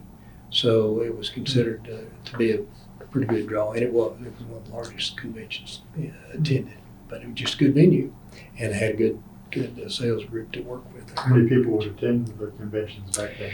We would always throw out the number of 5,000 when we were looking at negotiating, and we had a good 5,000. I don't remember what we had there at Opryland for sure, but it was one of the largest in our income over expenses was the largest there as well. So You spent a lot of time on the phone then, it sounds like. well, my work with NACD, it was air travel, and I was gone 65 to 85% of the time, and because it was a whole lot cheaper to travel on Saturdays, we were encouraged to travel on Saturdays. So I'd be out of state and away from home, anywhere from 15 to 27 weekends a year. So it was a challenge. David Firehor was my predecessor. He told me when he was telling me about the job, he said, well, Toole, I'll tell you, he said, you'll enjoy the first 12 years of travel. He said, after that, you won't like it. And he was right. Of course, at that time also, 9/11 occurred, and in my last 2 years, actually, and that made air travel extremely challenging. So and I had the opportunity then to come back to work for the Conservation Commission and assume the position of Division Director for the Conservation Programs Division. Were you asked, every other job they have come to you, you haven't gone seeking that job. The job has come to you to this one too? Conservation Commission? Yeah. Yes, as a matter Okay. of fact, I hosted a retirement party for Dan Siebert at my house, and Mike Thralls and Ben Pollard attended that. And Mike Thralls took me out on the back porch and he said, would you be interested in taking this position? And I said, well, sure I would. Yes, I would. Because I just walked right into it and knew what it was all about. So I told him at that time I would. It took about 8 months before they finally decided to advertise it and apply for it. What year was that? That would have been back in 2004, I believe it was, 2004. I came back to work in June of 2004 for the commission. Came in as the Conservation Programs Division Director, which had, as Larry well knows, the Watershed program, the cost share program, and the Conservation Education program. And of course, the Watershed program is big in Oklahoma. And I got to work with Larry on some really, really good, really fun, and very productive special project. We started with, Daryl Dominick was the state conservationist at that time. And I called Daryl after a commission meeting one time, one day, and I said, I understand Larry Caldwell's back in Oklahoma. And he said, yes. I said, what's Larry going to do? And Daryl says, what do you want Larry to do? And so Daryl and I had a conversation about that, and his closing comment was, Larry can do anything you want him to do, and I don't have to know it. And so I said, well, you tell Larry I'm going to call him. He did, and I called Larry, and we kind of launched from there. We did the fact sheet. I told Larry, the first thing I told him, I said, I want a briefcase copy that has everything Watershed in it that I can carry in my briefcase and show to legislators, show to the media. It doesn't have to be big, but it needs to have everything Watershed. And he came up with that. I did. I had a nice little pamphlet of everything Watershed. But so we came up with the fact sheets for every district, for every state legislative district, for every county commissioner, for every congressional districts. And I think a lot of those fact sheets are still used. And of course, Larry was charged with compiling all that information, putting it together, and then he engaged Dwayne Phillips into putting it actually in a publication, and Dwayne did a fabulous job of all that. But in the process of compiling all that, Larry called one day. He said, we got all this information in detail. He said, why don't we just put together a Watershed Bible? I said, well, sounds good to me. Well, Larry put together a Watershed Bible about this thick, and it does have everything Watershed in it. It did have that time. Of course, one of the challenges we had was, updating that stuff every year. But those fact sheets in particular, for every legislative person, for every legislative district, I created a campaign, and I asked At that time, Mike Thralls and Clay Pope, who was the executive director of OECD, were pretty focused on the cost share program and trying to get more money for the cost share program and try to get it a little bit more institutionalized each year. And so I asked him if they'd mind if I promoted the Watershed program. I said, no, go right ahead. So I created a three-phase campaign, started with the leadership of the legislature, going over, using the fact sheets, sit down with them, educate their the staff and the appropriators and appropriator staff, and then going to the committees and educating them, and then going to the new legislators, educating them. And it obviously worked well, because the next year Clay Pope wanted to know if we could use the same campaign and what did it look like and what did it do. And so we did that same thing. And the fact sheets that were put together were just very, very, very good at one of the things I learned in my association management career. And I had studied association management even before I went to work for the National Association of Conservation Districts. As a matter of fact, I had attempted to apply for the exam and applied for the exam to become a certified association executive. And I learned that I had to have 10 years of experience first. So, but while I was with NACD, pardon me, I did become a certified association executive. It's a certification, a professional certification that has been hosted by the association, the American Society of Association Executives, which is the most well-known association group and association management group, in the United States and probably worldwide now. But I became a certified association executive. But one of the things I learned during that time was a 4-step process for exerting influence. And it's a very simple 4-step process. It's not easy, but it's simple, and it's you inform, you educate, you market, you mobilize. You inform your constituents, you educate your decision makers, you market your ideals, and you mobilize public opinion. And if you do that step by step by step, then it works. That's basically what that legislative campaign was all centered around, and doing just exactly that. And of course, it started with educating our constituents or informing our constituents, which were Conservation District, our sponsors, our watershed sponsors. So we did that, and of course, then once you do that, then they educate their decision makers, which is their own legislators, and of course, we're over there doing that as well. And by that time, hopefully, they've already had contact by their local conservation district. Again, grassroots leadership, and because they will listen, and we're just a state agency. But it worked, and worked very well, and I think it's worked well since then. And the fact sheets and the watershed information and such as that. And I believe the watershed program has more notoriety and more attention today than ever before. And I think I believe that we launched all of that with the fact sheets and the watershed. And what did that result in after you went through that whole effort working with the legislators and all for funding? We were able to acquire more funding, primarily for watershed operation and maintenance. That was the big deal. And of course, as you well know, the rehabilitation program was coming in at that point in time as well. And of course, we needed 35% share on the rehabilitation program. But pardon me. So that helped tremendously. And of course, having all of that information out there and having already educated legislators when the Hurricane Aaron came in 2007, hit landfall in Texas, went into a tropical storm, and then made a very unusual hook back up over Oklahoma and settled over Oklahoma as a tropical storm for several hours and created more rainfall and more flooding than ever before. We had Sugar Creek L44 incident come about, and that was a watershed structure down in South Caddo Conservation District.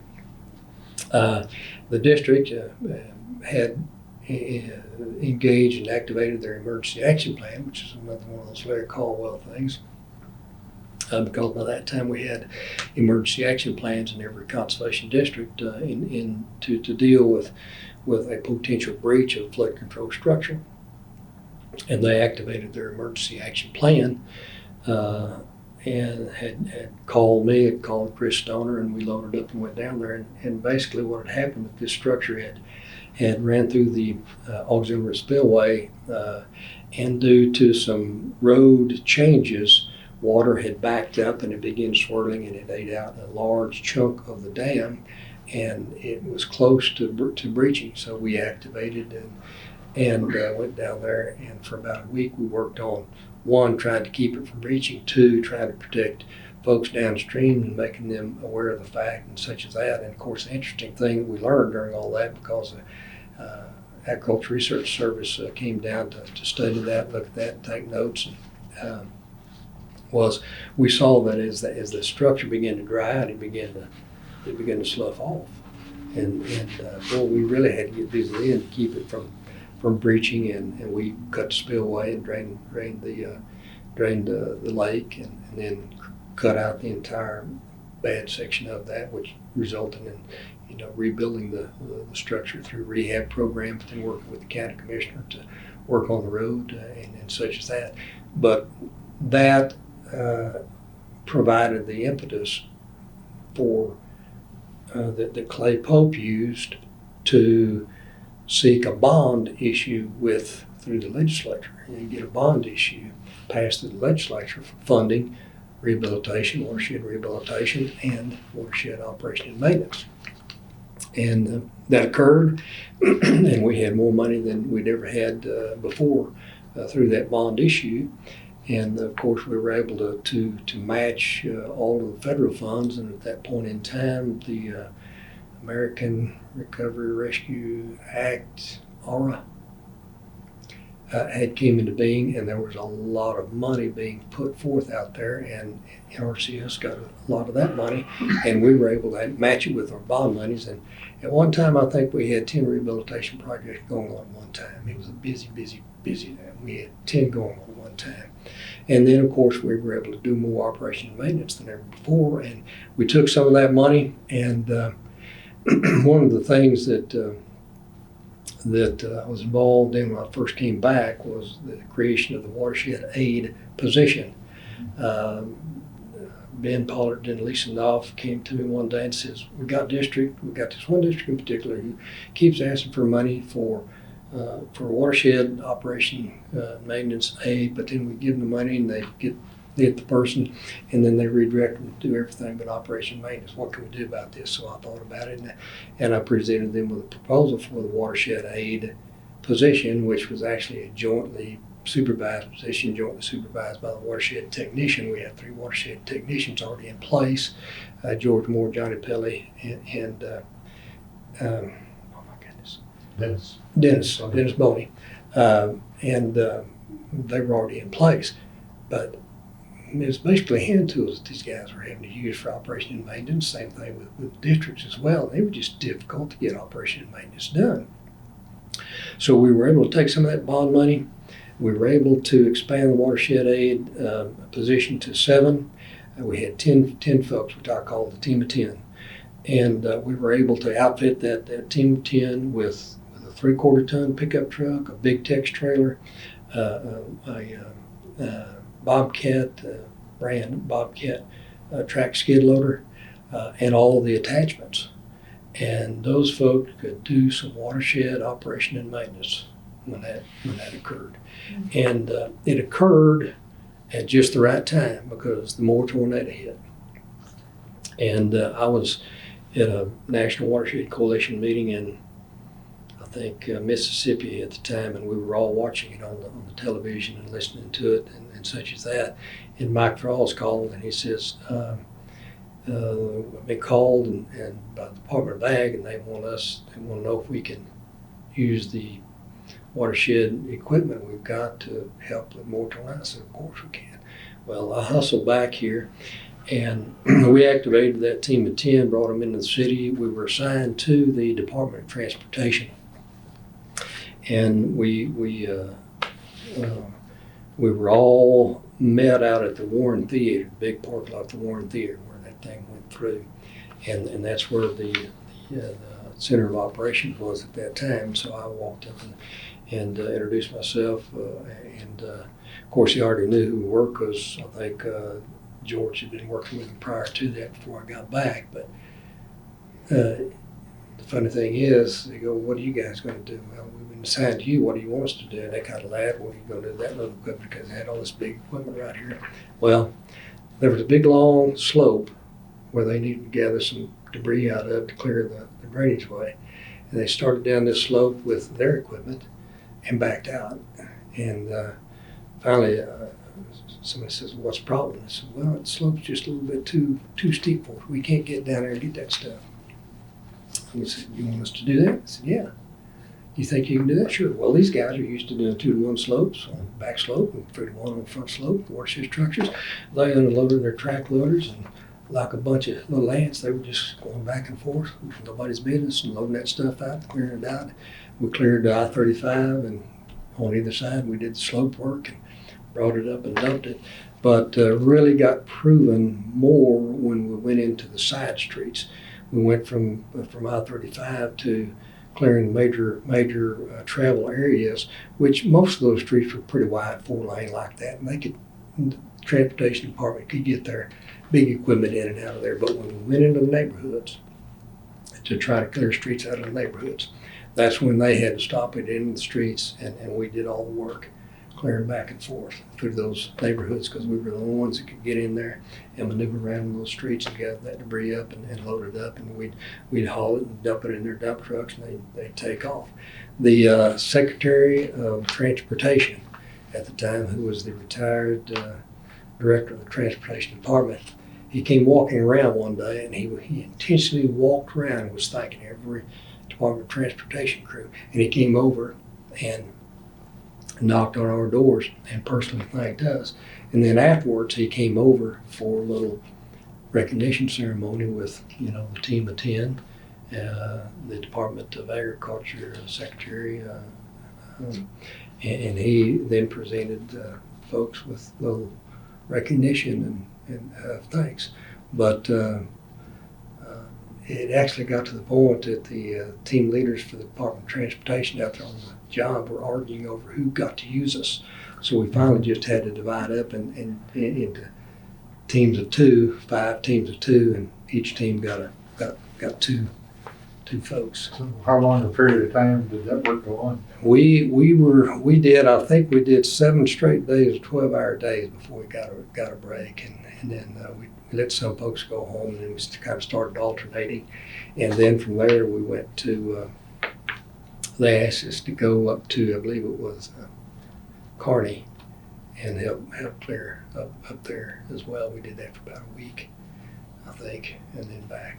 But as a result, I think the Department of Transportation purchased several track skid steers as a result of that. But nonetheless, thank goodness we haven't been called to do that anymore. But as a result of the Sugar Creek L44 situation, we created the first dam safety incident management team. And of course, none of us really knew what incident command was or whatnot like that. But the state conservation has been in service, heaven with the name, I'm just flooding my mind. Big Tex. He'd been in service, and he said, "You need to start using incident command protocol." Ron No. Who? Ron Hilliard? Yeah. Yes, Ron Hilliard. And Ron says, "You need to start using incident command protocol." We didn't know what that was, but we learned real quick. And several of us, the teams, each took courses over the internet, FEMA courses, and got our certification in certain levels. We got to the point that we really had to have then, I think, some in-service training and whatnot before we kind of quit our training. And we did, Larry conducted several tabletop exercises with different groups, different counties, different emergency management folks. And Keith Vaughn was in the emergency management in Stillwater and directly involved in that. So that was fun to get to work with him again. But thank goodness we never did get activated for another potential breach on a watershed structure. And of course, as a result of retirements and attrition and a few deaths and then promotions and people going off to team's kind of dissolved now, but it was fun while it lasted. But I'm glad we did not have to really activate on another situation like that, because that was tense. That was tense. Could have resulted in some pretty bad situations down there for landowners downstream. I gotta tell you, during that time when you really developed not only the personnel with the watershed aides, but also all that equipment. You've got some of the best equipment of anybody in the nation dealing with watershed O&M. Yes. With the cameras going up the principal spillways, Yes. and with the skid steers. Yes. That whole host of machine sheds you have now just full of equipment for Yes. operation maintenance. There is another state in the country that can come close Yes. to what, in fact, they have training sessions where they come to Oklahoma to see what Oklahoma is doing Yeah. for operation and maintenance with your districts and all the work that you started at that point. And I'm so glad that they've been able to continue to fund that. You know, they bought some new trucks, they bought some new track loaders and whatnot like that. But at first, you know, that was a whole lot of money to spend on a bunch of equipment and whatnot like that. But you take those 10, you just take one of those individuals and they can do the work of 20 folks trying to do work with hand or a tractor or something like that. And of course, by now, particularly those watershed technicians and watershed aides that were the original watershed aides, they are experienced. They can do just about anything you want them to do with one of those track loaders. It's pretty phenomenal. But they can just do twice as much, and I think they're pretty much going all over the state trying to keep up with watershed operation and maintenance. And of course, with 2,100, what is there, 9 now? 7. There's a lot of watershed operation maintenance need to be done. But that whole program started under Robert when that was all going and still going today. That was a huge effort at the time. It was good. I'm glad to do it, and of course Larry Caldwell contributed tremendously to that as well. And we did a lot of fun special projects, including breach inundation maps and mapping. Larry put together a crew for that, and we had a special study done by one of the legislators, because the lack of breach inundation maps was one of those weaknesses we had in our system, in being able to really identify and know how to, deal with a potential breach and where to clear and how far down that it would go, and this, that, and the other. And of course, during those studies as well, and Larry discovered that there were a lot of high hazard dams that truly did meet criteria, even water board criteria, and we could take them kind of off the books, and did some of that, and that saved some money there as well. But good projects, a lot of good projects during that period of time. And your first experience with Watershed was the Turkey Creek one back in... Where I chipped out the fence post. Yeah. Yes, ma'am. Yeah. Yes, ma'am. That was not a good experience, but it was an experience. One that I never want to do again, in the 100-degree temperatures. But, back in my NACD days, I got to work with a guy by the name of Ray Ledgerwood, and we did a lot of capacity building during that time, and I think Ray's still doing a lot of that capacity building. But that was a good experience. Yeah, pretty well. So then, in 2014, Ben Pollard resigned as the assistant director, and Mike Falls asked me to take the position of assistant director. And at that time, we were under some pretty dire economic conditions in Oklahoma, and funding was not really available. So we were all of the division directors were asked to do double duty. And in June, Mike Castle retired, and Mike asked me to assume the position of Abandoned Mine Land Reclamation Director, and as well as assistant director. So I had never worked that program before. I knew it. I'd watched Mike build it up from scratch and work up from it. I knew he had a good program, good team, and so I made that jump to the Abandoned Mine Land Reclamation program, and kind of had to build the program up again. Mike had dealt with a lot of health issues, not only with himself, but his his wife who was terminally ill, and that prompted his retirement as well. Sad thing, but he did a phenomenal job in building that program up. So it didn't take much to trigger and start activating it and getting it activated once again. But I've come to appreciate that program, an extremely good program. In all of my travels throughout the United States, I got to look at a lot of land. I got to look at a lot of land issues, a lot of land problems, a lot of land treatments, and I believe that abandoned mine land is probably the worst man-made land condition that you'll find anywhere. It is truly man-made. It is coal mine land that was mined for the coal, and they just walked away from and left in the condition it was in after it was mined for coal. And it's extremely difficult situation. And of course, the Abandoned Mine Land Reclamation Program, our mission statement for Oklahoma is we protect lives, repair scarred land, and improve the environment. And we accomplish those three things with every reclamation project that we conclude, that we finish. And of course, eliminating the hazards left from these abandoned mine lands is what the program was all about, and is what the purpose is all about, and that's what provided the impetus for the program itself. So you go in there and you do eliminate all of the hazards. And in Oklahoma, we've had 26 deaths on abandoned mine lands, most recent being in 2019. So, you look at that and you go, well, yes, there are some hazards on abandoned mine lands. And of course, most of those are granite, but some of those are folks going down into underground mines and passing as a result of no air in those things. So it's been a good program. It's one of the most challenging land treatments that you can do. And of course, there's no topsoil, there's no organic matter, and getting vegetation established is one of our biggest challenges. And of course, nowadays we don't get normal rainfall events. We get high intensity, short duration rainfall events. We get, not 100-year flood events. We get 500-year flood events, rainfall events.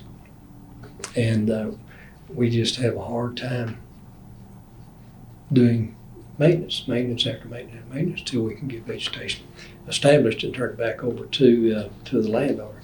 But it's a good program. And of course, when I came in as the director, I came in at a time when the reauthorization of the Abandoned Mine Land Reclamation Program, or the reauthorization to collect fees to fund the program, because the program is funded from fees that are placed on every ton of coal that is mined after 1977. There's a fee that has to be paid into the Abandoned Mine Land Reclamation Program Trust Fund, and that's what's used to fund the program itself.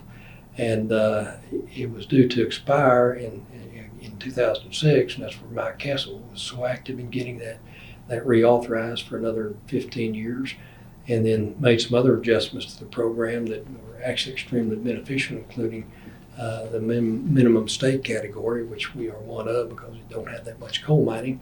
And so minimum state's one that requires some funds from the federal government side of things to fund their minimum program. They consider minimum program to be $3 million is needed for funding. So we're a minimum program, and Mike was very instrumental in getting that in the 2006 amendments and getting that plugged in and getting that activated in that respect. But we started working in 2014 on reauthorization through the National Association of Abandoned Mine Land Programs, and it started again almost with, you could see, the same methodology for exerting influence. You inform, educate, market, mobilize. That's exactly what we did. And there were even some fact sheets, believe it or not, created for that program, and a website and such as that.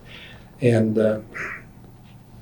in last year, Congress, in the bipartisan infrastructure law, better known really as the Infrastructure Investment and Jobs Act, not only reauthorized fee collections for actually 13 years and reduced the rate, but they did reauthorize it and continue that funding, in addition to adding a tremendous amount of additional funding for abandoned mine land reclamation that would be put into the trust fund, and it would basically double the amount of money for abandoned mine land reclamation. And we've been working with and through the National Association of Abandoned Mine Land Programs and the Interstate Mining Compact Commission to work on some guidance for how to get that out, how to put that out, rules, regulations, policies, and procedures. And it's been a challenge because of a very short time frame, and there's a whole lot of money that's got to be put out there for that. Oklahoma would have gone from having their addition of their routine $3 million a year to the number we were given was $3.4 million of additional money. So yeah, it would have doubled our money for abandoned mine land reclamation. Unfortunately, the McGirt ruling came down, and through that ruling, it was determined that the Muskogee Creek Indian Reservation had never been disestablished by Congress, and therefore the reservation is still in effect. And the definition of Indian lands is all lands within one of the definitions. First definition is all of the lands within the exterior boundaries of an established Indian reservation. That's Indian lands. Well, Surface Mining Control Reclamation Act of 1977 had in it, and has always had in it, that the Office of Surface Mining, which was established by that law, will perform all of the abandoned mine land reclamation and all of the Title IV regulatory functions on all federal lands and Indian lands. And as a result, then, it was determined through Secretary of Interior and the Solicitor General Office that the reservation had never been disestablished, so therefore it's all Indian land. So now the Office of Surface Mining Reclamation and Enforcement must perform all of the reclamation and abandoned mine land reclamation and Title V regulatory functions. And we received letters on that, and then consequently other courts found that other tribes had never had their reservation disestablished as well. So essentially all of our abandoned mine land reclamation area, our 16 counties, fall within Choctaw, Cherokee, or Muskogee Creek nations. And so Office of Surface Mining, Department of Interior, Solicitor General Office have said you no longer have jurisdiction, that we've got jurisdiction, and therefore, cease and desist doing any more. Well, that's where all the litigations came from. Immediately, litigation was filed by the Oklahoma Attorney General's office, and we continue to do, per instruction, the work that we already had under contract. We've done all of that and completed all of that, and now it's just a matter of working through the legalities of whether or not we're going to get reimbursed for it and whatnot like that.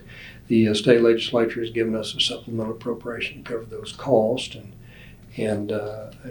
but we're kind of in a holding pattern on the abandoned mine land reclamation program. Although the state legislature saw fit to fund a state program and has appropriated $3 million for next year, which was our typical routine annual appropriation for a program. So we're back to really activating and doing abandoned mine land reclamation just as we always had, and we'll just have to see if they want to continue that in the state program. Some of that may depend on what the end result is of the litigation for sure, and that's still going through the courts as of yet, so we'll see what happens. Well, if it can't be on Indian land and they give you this money, you have to figure out where it can be used then? Well, that's kind of one of those things. Even though the definition says all of the land within the exterior boundary is Indian lands, one of the complications is there's very few of that land that's actually held entitled by a citizen of an Indian nation or an enrolled member, as the verbiage is used, by an enrolled member, which is the second definition of Indian lands, or and none of it is held in trust at this point in time and managed on behalf of the tribe, which is the third. So it's all been sold off and under private deal.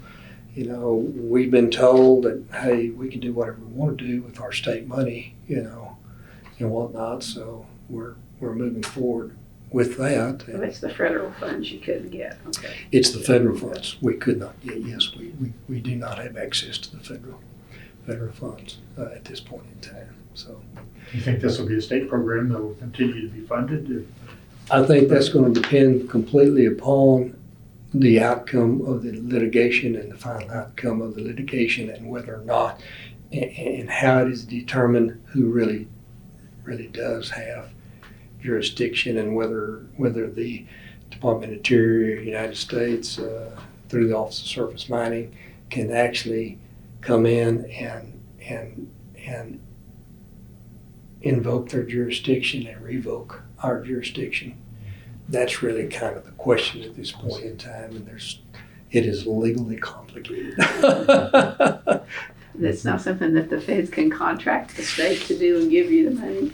You know, that is one of the very first things that we talked to the Office of Surface Mining Reclamation Enforcement about, because the interesting thing is, at the point in time that came down, we were actually involved with them in a cooperative agreement and a cooperative project whereby it had part Indian land, and it was true Indian land. It was land that was owned by the Cherokee Nation. They had done reclamation on before, but because they could not get on the private land, because that's what we do, they had to stop their efforts at the boundary of private landowner. And several years ago, at a national meeting, they came to me and says, "Do y'all think you could, work with us on this?" And that? Well, yes, well, of course we can. Yeah, what's it take? Well, we'll get a cooperative agreement in place, and we'll get funding for this. And if y'all can get the private property land rights and get them engaged and whatnot, and that took us about 2 days to do because of our relationships at the local level with local landowners and whatnot like that. And we were actually in the process of completing that construction project that involved the Indian lands and the private lands in one project area. And we were using our state abandoned mine land funds for the private land, and they were using their state funds for the Cherokee Nation lands, which they do. And it looks totally different. You wouldn't notice it. And of course, when we had the final inspection, we invited Cherokee Nation out there, and they sent a representative out there, and they looked at it, and they were very well pleased with it and whatnot like that. But to answer your question, that was in place, and that was a cooperative agreement where you basically contract with the state, to do that.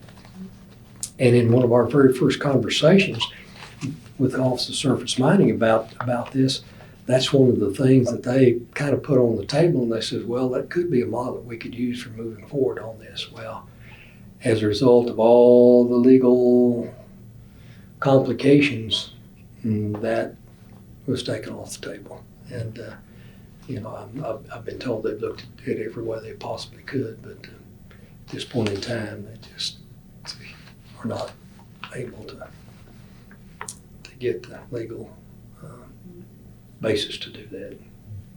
So, to answer your question, we'll see how the litigation goes, where it goes, and if it gets completed. And how long it takes. And how long it takes, exactly. We would hope that our case might have we had a preliminary injunction hearing ruling last December, whereby we asked them to instruct Department of Interior, Office of Surface Mining to put things back in place until the litigation could be finalized. And they ruled against us and basically said, well, they're just doing what the law requires them to do. Now the question is, well, okay, does the law really require them to do that over this period of time? Because one of the questions was, if it's always been Indian land, why have you been doing this since 1977? And of course, the answer was, Well, we didn't know it until just now, just like the state of Oklahoma didn't know it until just now. Very true. I mean, very true. Who knew what that really meant required until that ruling came down from Supreme Court? Why? Nobody knew about this situation. So it could take longer than December. We were hoping by next December we'll have a maybe some kind of final ruling from the Western District Court, and we'll see what kind of appeals go and how long it takes to get back up to the Supreme Court for something like that. Who knows? Who knows? Who knows? Well, that's about the end of my conversation. I would just say, in closing, that in my 47-year career in conservation, it has been extremely satisfying. It's been extremely gratifying for two reasons in particular. One being that, I view, and I think all of my associates who are involved in conservation view conservation work as a blessed endeavor. We're all supposed to be stewards of creation, but some of us get the privilege of actually making that our professional occupation, and I've been one of those blessed to make that my professional occupation and be a professional steward of creation. So that's been extremely gratifying, satisfying, and in addition to that, I believe that this nation was created by grassroots leadership. I believe that this nation was made great by grassroots leadership.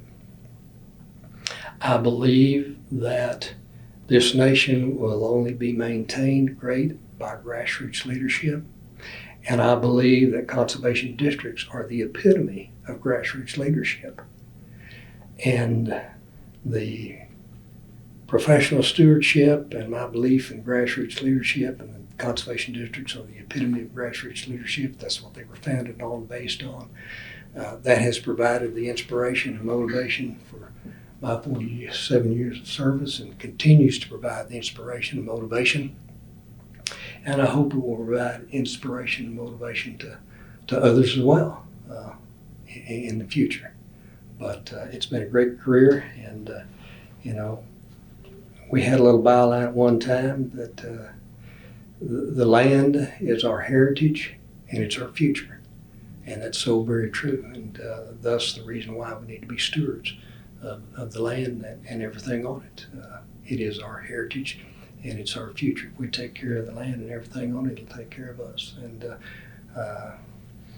we all understand that we need to breathe clean air, drink clean water, eat nutritional food, put clothes on our back, a roof over our head, and all that comes from the land. There's a reason why our Native Americans call it Mother Earth. So it's been a good career, and I greatly appreciate this opportunity to share. Thank you. I have a couple of questions though before I let you off the hook. Back in your high school days, who suggested or at least presented the opportunity for you to do the SCS job? I mean, how did you learn about that? Do you remember? Leonard Grauman. Leonard Grauman was a good close friend of my dad, because my dad did his income tax and other things. He was chair of the Greer County Conservation District at that point in time, and he called. He's the one who called. He actually called my dad and says, "Is your son working? Is Robert working?" And he said, "Well, at the moment he's not." And he said, "You mind if I call him for this job?" I said, "No, please do." Was that out of high school or out of I was right out of high school. I was actually a senior in high school, or senior, had just graduated in my senior year. So they preferred to do someone between the junior and senior years so that they would go to college pursuing that. But I guess because I'd done so much farming and ranch work, he'd be. And so I got the call right after I graduated. How long did they continue to do that? I think I couldn't tell you for how long, for several years after that, as long as they could get summer aid monies, they did that. And of course, you remember back in the days there was a position called when actually employed, where the NRCS or SCS would provide some funds, to do that as well. But it was a good strategy, a very good strategy. And again, as I said, that's the skills I learned during that time, and some of the people I became acquainted with, helped me later on down the road in other jobs. One of the real interesting and one of the most fun field days we did was one of our district directors by the name of John Birdwell.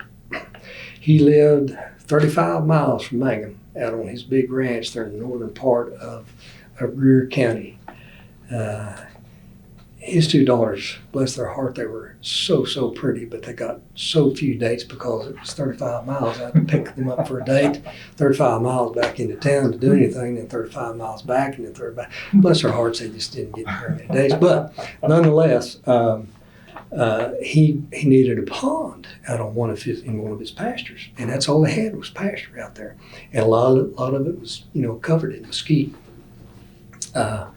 So we loaded up and hauled out there, and he warned us before we got out there. He says, "Now, you're going to have to ride a horse to get out to this pasture, out to this site," which wasn't a problem for me. I enjoyed it. And his son was 1 year younger than me, and I did. We played football together and whatnot like that. And did a little rodeoing together and such as that, so that wasn't any big deal. So we really had a good time out there. But we get out there and we load up on horses. There was myself, and there was a district manager, and there was the SCS technician, who I'm not sure had ever been on a horse in his life. And then we loaded up all the equipment on another horse that they prepped for a pack horse. And then John got up on a horse, and his son Bill got up on a horse, and I got up on a horse, and off we go. And that's the only way we could get to this pond site was through the mesquites and down the trails and with the horses. And we got out there, and he picked a site and told John, says, "You're going to have to get a dozer in here to clear the site before we can come back out and stake it." So he did that. He cleared the road to the pond site, cleared the pond site, and we go back out. Unfortunately, the road was made, so we had to drive out there and couldn't get back on horses and ride out there. But Bill had one for me, and we did anyway. But that was a fun field trip. You had to ride out on horses.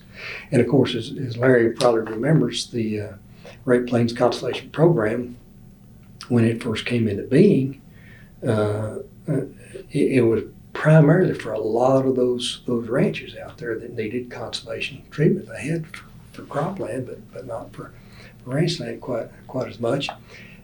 And Paul at Kingfisher, Paul Nelson worked the conservation program for, the Great Plains Conservation Program for a lot of his first years, and he told me stories about, the only way we could get over the country is we'd load up on a horse, and we'd ride horses all over, and I'd draw out and make plans, and this, that, and the other. So it was kind of interesting. It was a good program. Were there other people that went on that summer aid type that ended up being their professional career? I do not know of any. That's a good opportunity. Yeah, yes, I do not know of any. And your brothers did not have the same opportunity? No, they if they did, I didn't know it, and they didn't take it. They did other things. But So there were 5 of you? there were 2 of us boys. There were 3 boys and 3 girls in our Oh, family. 6. Yeah, 6. I was the oldest boy, next to the oldest child, and I had a younger brother, and then the youngest brother. And then in your career, you had to move, I was trying to count 5 times? I moved to Tallahassee, and then to Watonga, and then to O'Keene, and then into the city here. And it said I just planned to be here in the city for 2 years, and I haven't left yet. So. Then Logan County? Well, actually, that was just a residence. That would count, so to speak. Yes, Logan County, because I did. I lived in Logan County and worked in Logan. And then you were in the commission or in the conservation field too when computers came in? Did they change your job much? Oh my goodness, they did not change my job, but I can remember when computers came in and they were huge and whatnot like that.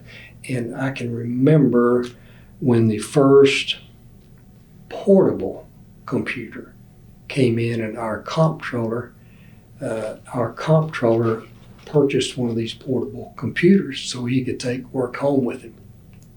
Well, at that point in time, as Larry probably remembers, computers were desktops and they were about this big and like this, and monitors, and they were pretty stationary, and you had the floppy disk and you had everything else like that. But this portable computer was, I forget the brand it was, but he was so proud of that thing because he could carry it with him. Well, it was about this wide, this long, and about this wide, and about this deep, and it unfolded 2 times, I think, to make his portable computer. Well, now you're looking at, tablets that have more capacity than that portable computer did, but he was proud of that thing. I don't know what it weighed, but it had to weigh a bunch. And then over the course of your career, the environment of the agency has changed too, as you brought on like more diversity or lack of thereof, or? When I was the assistant, came in the 80s and was the assistant director, the Clean Water Act came into being. The 208 program, which is now the 319 program, came into being, and the Water Quality Division was actually created. When I came in as the assistant director, there was the executive director, the assistant director, the executive secretary, another administrative person. Carol Wofford was a special assistant person, and then a receptionist. So we had 2, 3, 4, 5. We had basically 6, 7 people in there, and then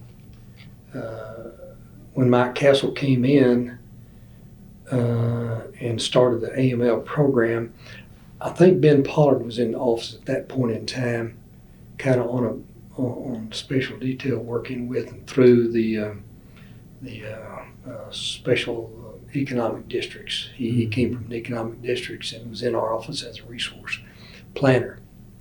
And of course, then Mike offered him the opportunity to come in as assistant director for the Abandoned Mine Land Reclamation program, and he did. And then Mike hired Charlotte Stever, and then Mike hired Diane Ayrton, and that was basically the crew. And then he had to hire grant management. That was John Gober.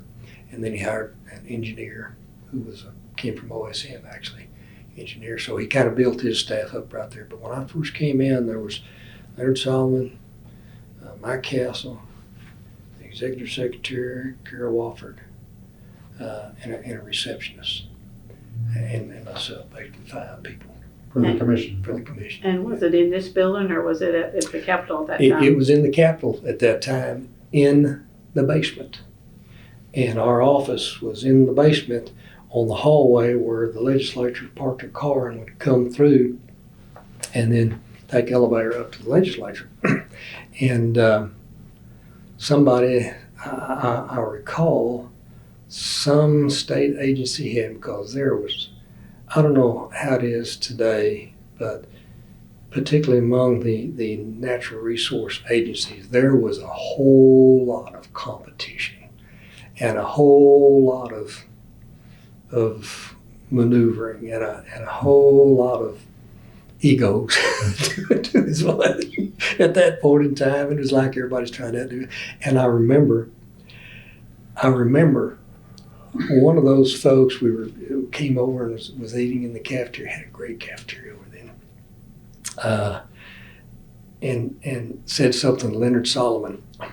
He said, this person says, well, you're just not important enough. They just bury you in the basement. They just bury you in the basement. They just bury you in the basement, And he just went on and on and on and on. And, I was about ready to get up and slap the guy. And Solomon, he just sat there. And the guy with that, and he leans over to him and he said, Dadgummit dumb, he doesn't know that's my strategy. They don't get to talk to legislators coming and going every day like I do. And he did. He stood outside that door every morning when the legislators were coming in, and he greeted every one of those legislators as they came through there and talked. He did more lobbying right then and there in front of his front door in that quarter than most of those folks got done upstairs when they had to come over to the legislature. And every day when the legislature came out of session, he was right there again. He was greeting him. Well, how are you doing? How was the day? Da, da, da, da. Did you do this? Did you do that? Da, da, da, da. He did more lobbying right then and there. Well, then why did it move here?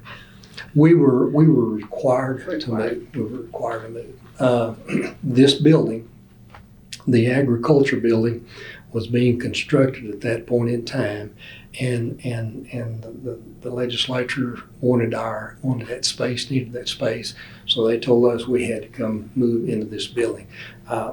Solomon actually assigned me as our representative to come over to do all the architectural meetings and work this, that, and the other. And Jack Craig was the Commissioner of Agriculture at that time. And one of Solomon's past assistant directors, actually the assistant ag commissioner at that time. His name just flew out of my mind, but so I knew him anyway.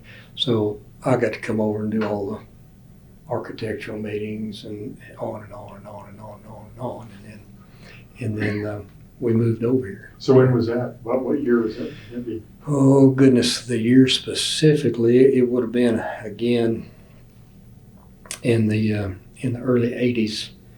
I don't know whether it was '83, '84. Yeah. I'd have to look to see when the building was dedicated. Before computers too, so they had to come back in and wire. Yes, exactly, yeah. And wire some more after that, and wire some more after that, and fiber optic and everything else. So this building is quite old. We moved into it when it was new, and our office, I don't know if Larry showed it to you when he came in, was actually right through the door there. And you come through the front doors, you immediately turn left, and that was our office in there.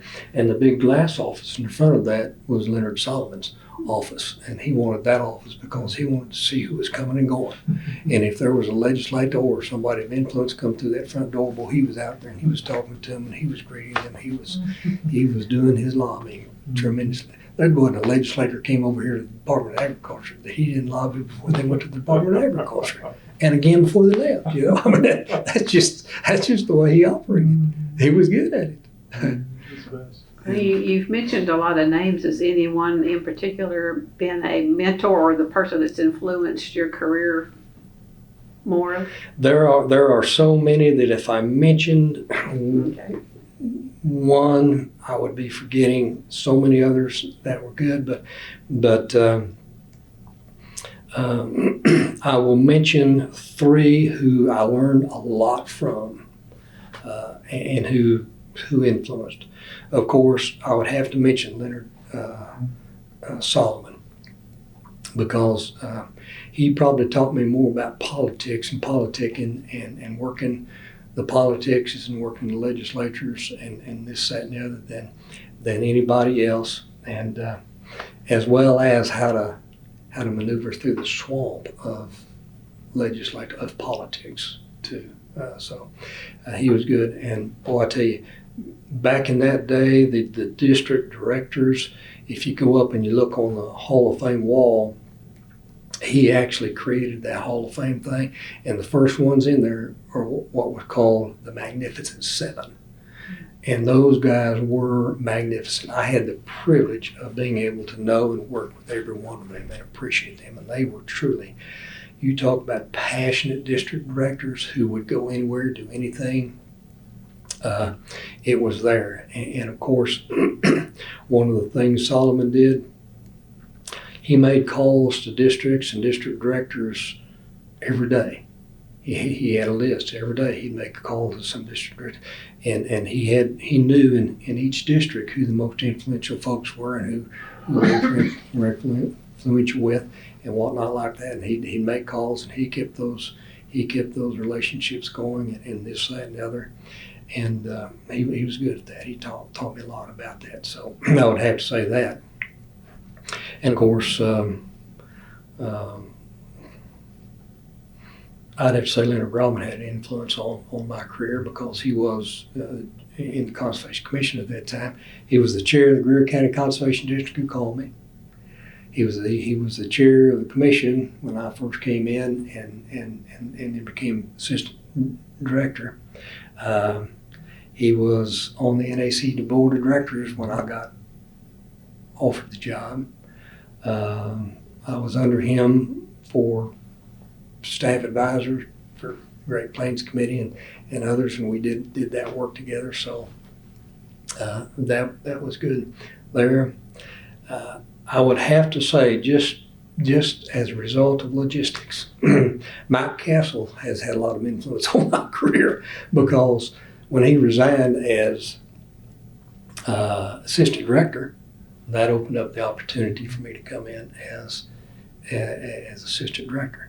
When he resigned as AML director, that opened up the opportunity for me to come in and work a program I'd never worked and become the director of the AML program and work that program. So, you know, I wrote him a note and told him that, just kind of kidding. I said, you've had a lot of influence on my career, and here's how, whatnot. But I hope he gets to be interviewed at some point in time because he's got a lot of history to tell you about AML that I do not know and could not relate to you, and he could. And of course, another person that I'll have to name is Larry Caldwell.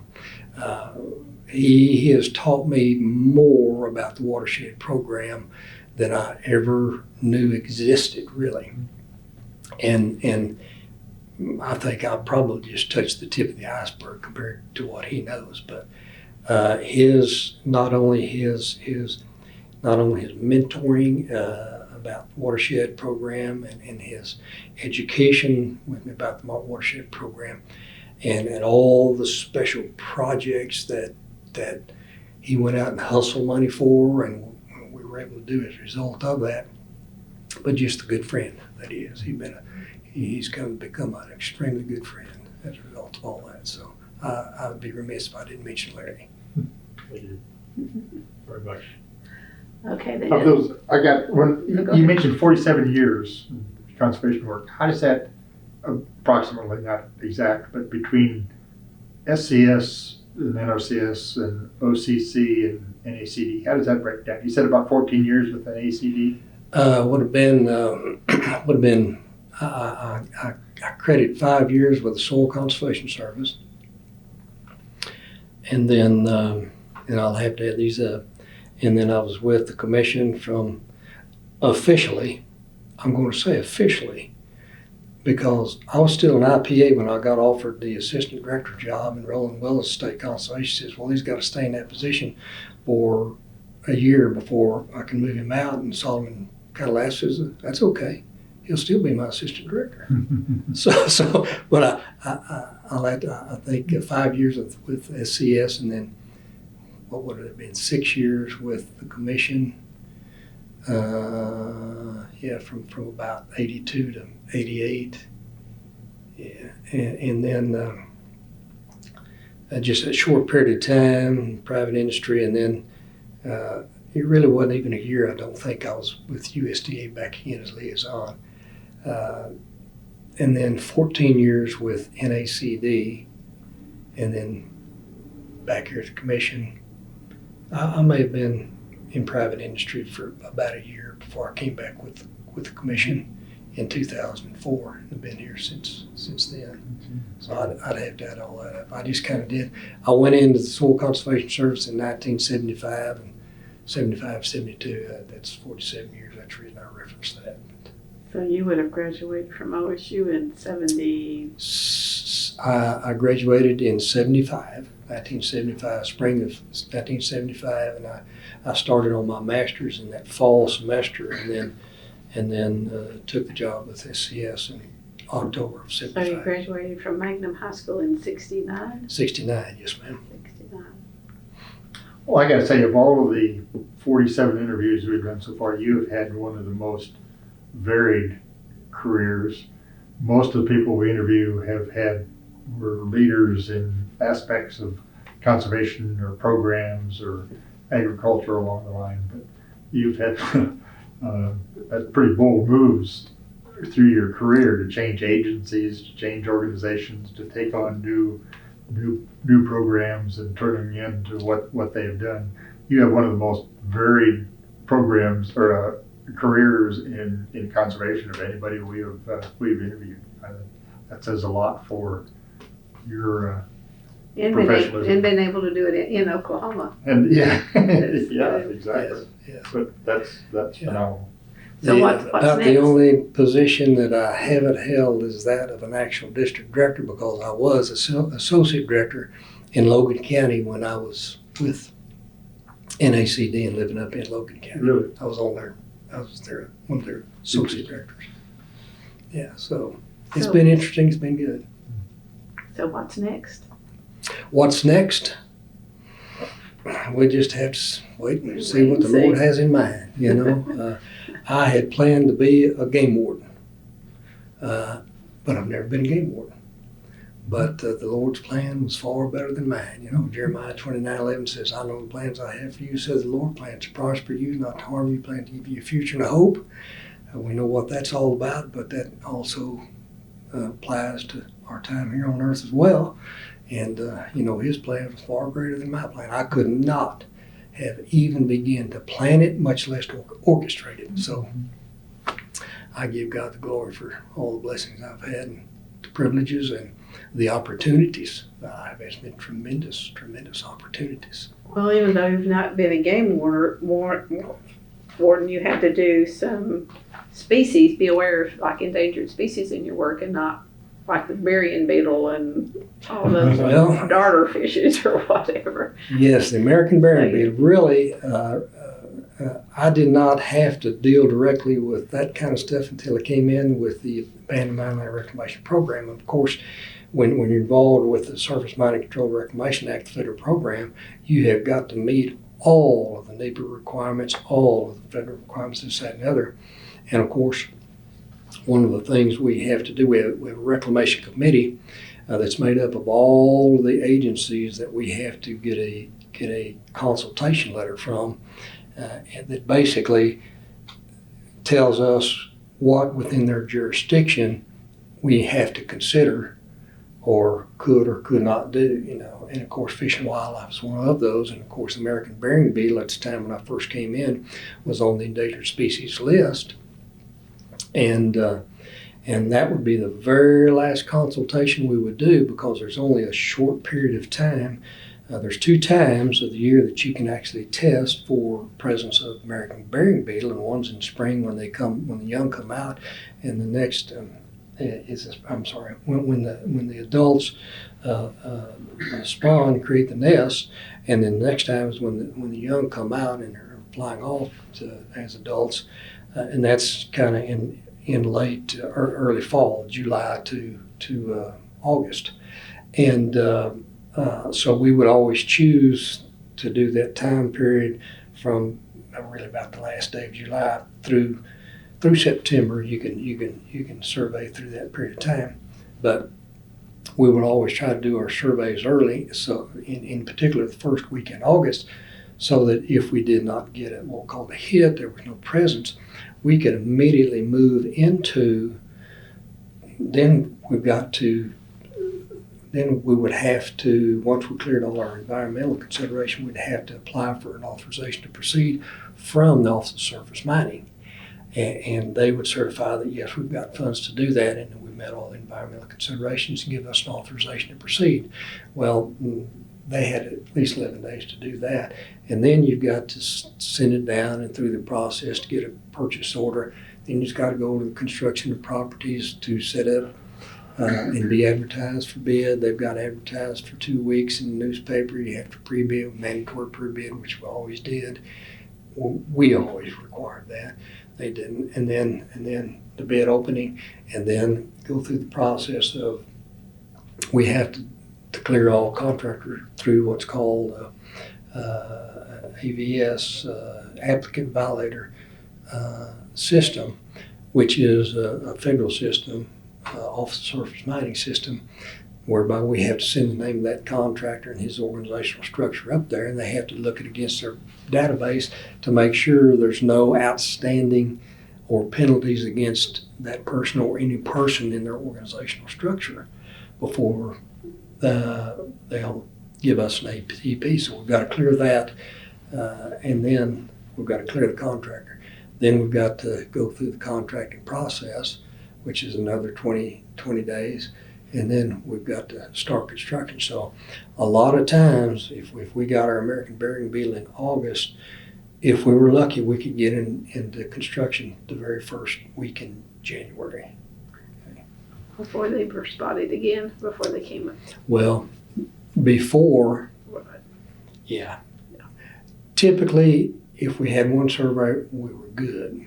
But here's the other thing. We had to get into construction and we had to clear all the trees before the Migratory Bird Act kicked in April 1. And if we did not have all the trees cleared by April 1, we had to cease and desist tree clearing due to the Migratory Bird Act. We got all the trees cleared, we put them in brush piles, no problem. We couldn't burn from May to July because the northern long-eared bat might be using some of those deadfalls for roosting. So from April 1 until about the end of July, if we didn't have all of our tree clearing done and everything and weren't into actual earth moving at that point in time, we were in trouble. Well, I mean, we had to basically shut down and do something else, what the contractor did. So it was a challenge. And so when the American burying beetle got taken off of the endangered species list, we gained about 4 months of time right there, because just as soon as we cleared all of our environmental considerations, we could move on then. And so we tried to get our contracting started in August, so that we could actually be in construction before the first of the year and go from there. But it was a challenge, and it's still a challenge. But A lot of planning and organization and checking that calendar. Huh? yes, that's exactly right. Checking that And calendar. on the regs, Mm-hmm. inside and out, or knowing somebody who knows them, I guess. It was a challenge. Fun. Anything else you want to ask? No. Well, then my last question is, how do you want people to remember Robert Toole? Well, I could look back and say the state soil is my legacy, and I do. But I would really rather people remember Robert Toole for his passion to be a steward of creation, and for his strong belief in grassroots leadership, and in particular that conservation districts, in my still humble opinion, are the epitome of grassroots leadership. And if we will take advantage of that conservation district strategy of grassroots leadership, we can influence politicians and appropriators and the public in any way, shape, form, or fashion. When I was with NACD, one of the strategies that I put forth to them that they never really bid on was, we need to work toward having every member of Congress either having been a district director or getting their first exposure to leadership through a conservation district. And they could very, very easily by being an associate member, whatnot. Some states actually put their district director elections on the general election. That requires a great deal of time, energy, effort, and money, but they did it, and they hold their director elections and campaign for them just like other political positions such as that. But the land is our heritage and it's our future, and one of the things I used to always teach whenever I was with NACD, and I mentioned Ray Ledgerwood earlier, he created the Conservation Partnership Operation Work Group, and it was a work group made up of districts represented by NACD, NASCA representative and an NRCS representative who would come in and facilitate a capacity building planning session with the state partnership. And I took advantage of that the first 3 times it was offered, and somehow or another, either by default or draft, I suddenly found myself being one of those facilitators. But then he and I, by default or draft, kind of evolved into 2 of the training facilitators for NACD. And if a state wanted a seminar or workshop on any particular topic, they would call Ray or me, and if we didn't have it already configured, we would configure it, and then we would share it with each other. We had a basic template. It was the same, that we would create these seminars and workshops and share with one another. And if he couldn't do one, then he'd call me and I would go do it. So we did this all over the United States. But when they moved me from a regional representative to Director of Leadership Services, our job functions changed from member services to really focusing more on leadership development, professional development, organizational development, and that's where all these seminars and workshops kind of came from. But anytime I was asked to make a presentation to any group, whether it was district directors or district employees, I would always focus it on leadership. And I did a strategic planning session in Arkansas early in my career, and a workshop on that. And one of the questions I asked is, who can be a leader? Who can be a leader? And no one would answer that. And I said, well, I would suggest to you that everybody can be a leader, either by virtue of your position to make decisions or by virtue of your position to influence decisions. I said, now, how many in here are in a position to make decisions? Well, most of the district directors would raise their hand. Very few of the district employees would. And I'd say, well, how many are in here are in a position to influence decisions? Well, a lot of district directors would, but very few district employees would. And I would pick someone out, and I'd ask them ahead of time if I could, and they'd agree to it. I'd say, are you a parent? Well, yes. Do you have any children? Well, yes. Do you think you influence their decisions any? Well, yes. So, you're a leader, aren't you? You influence decisions. I said, now I'm not going to ask anybody to raise their hands, but all you district employees, district directors, how many of you district directors seek the input of your district employee in some of your decisions there in the district? You don't have to raise your hand, don't have to answer anything, just think about that. I said, now how many of you district employees provide input to your district directors when they're trying to make decisions? Don't have to show me your hand, why not? Then I'd say, now, how many of you in here are in a position to influence decisions? And everybody would raise their hand, okay? Well, that's it.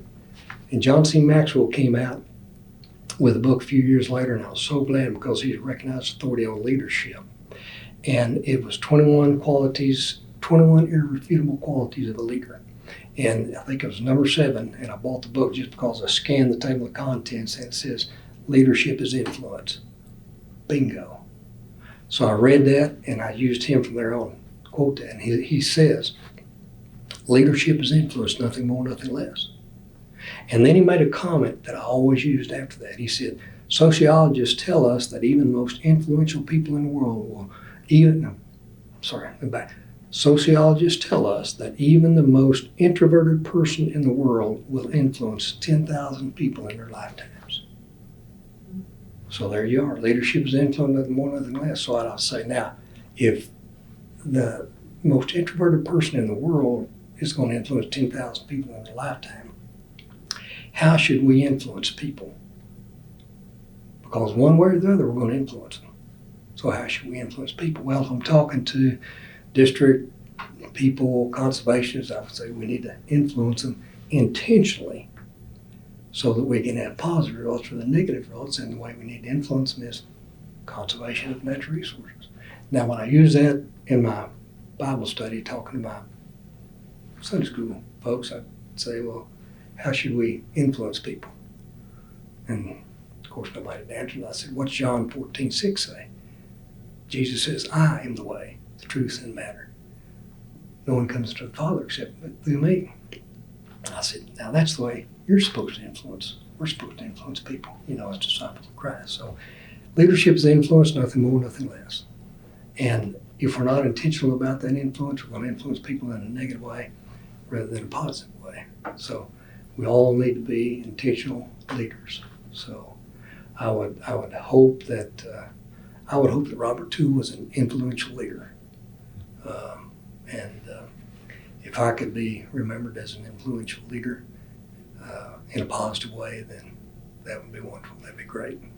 I would think Larry would say mission accomplished. Absolutely. Absolutely.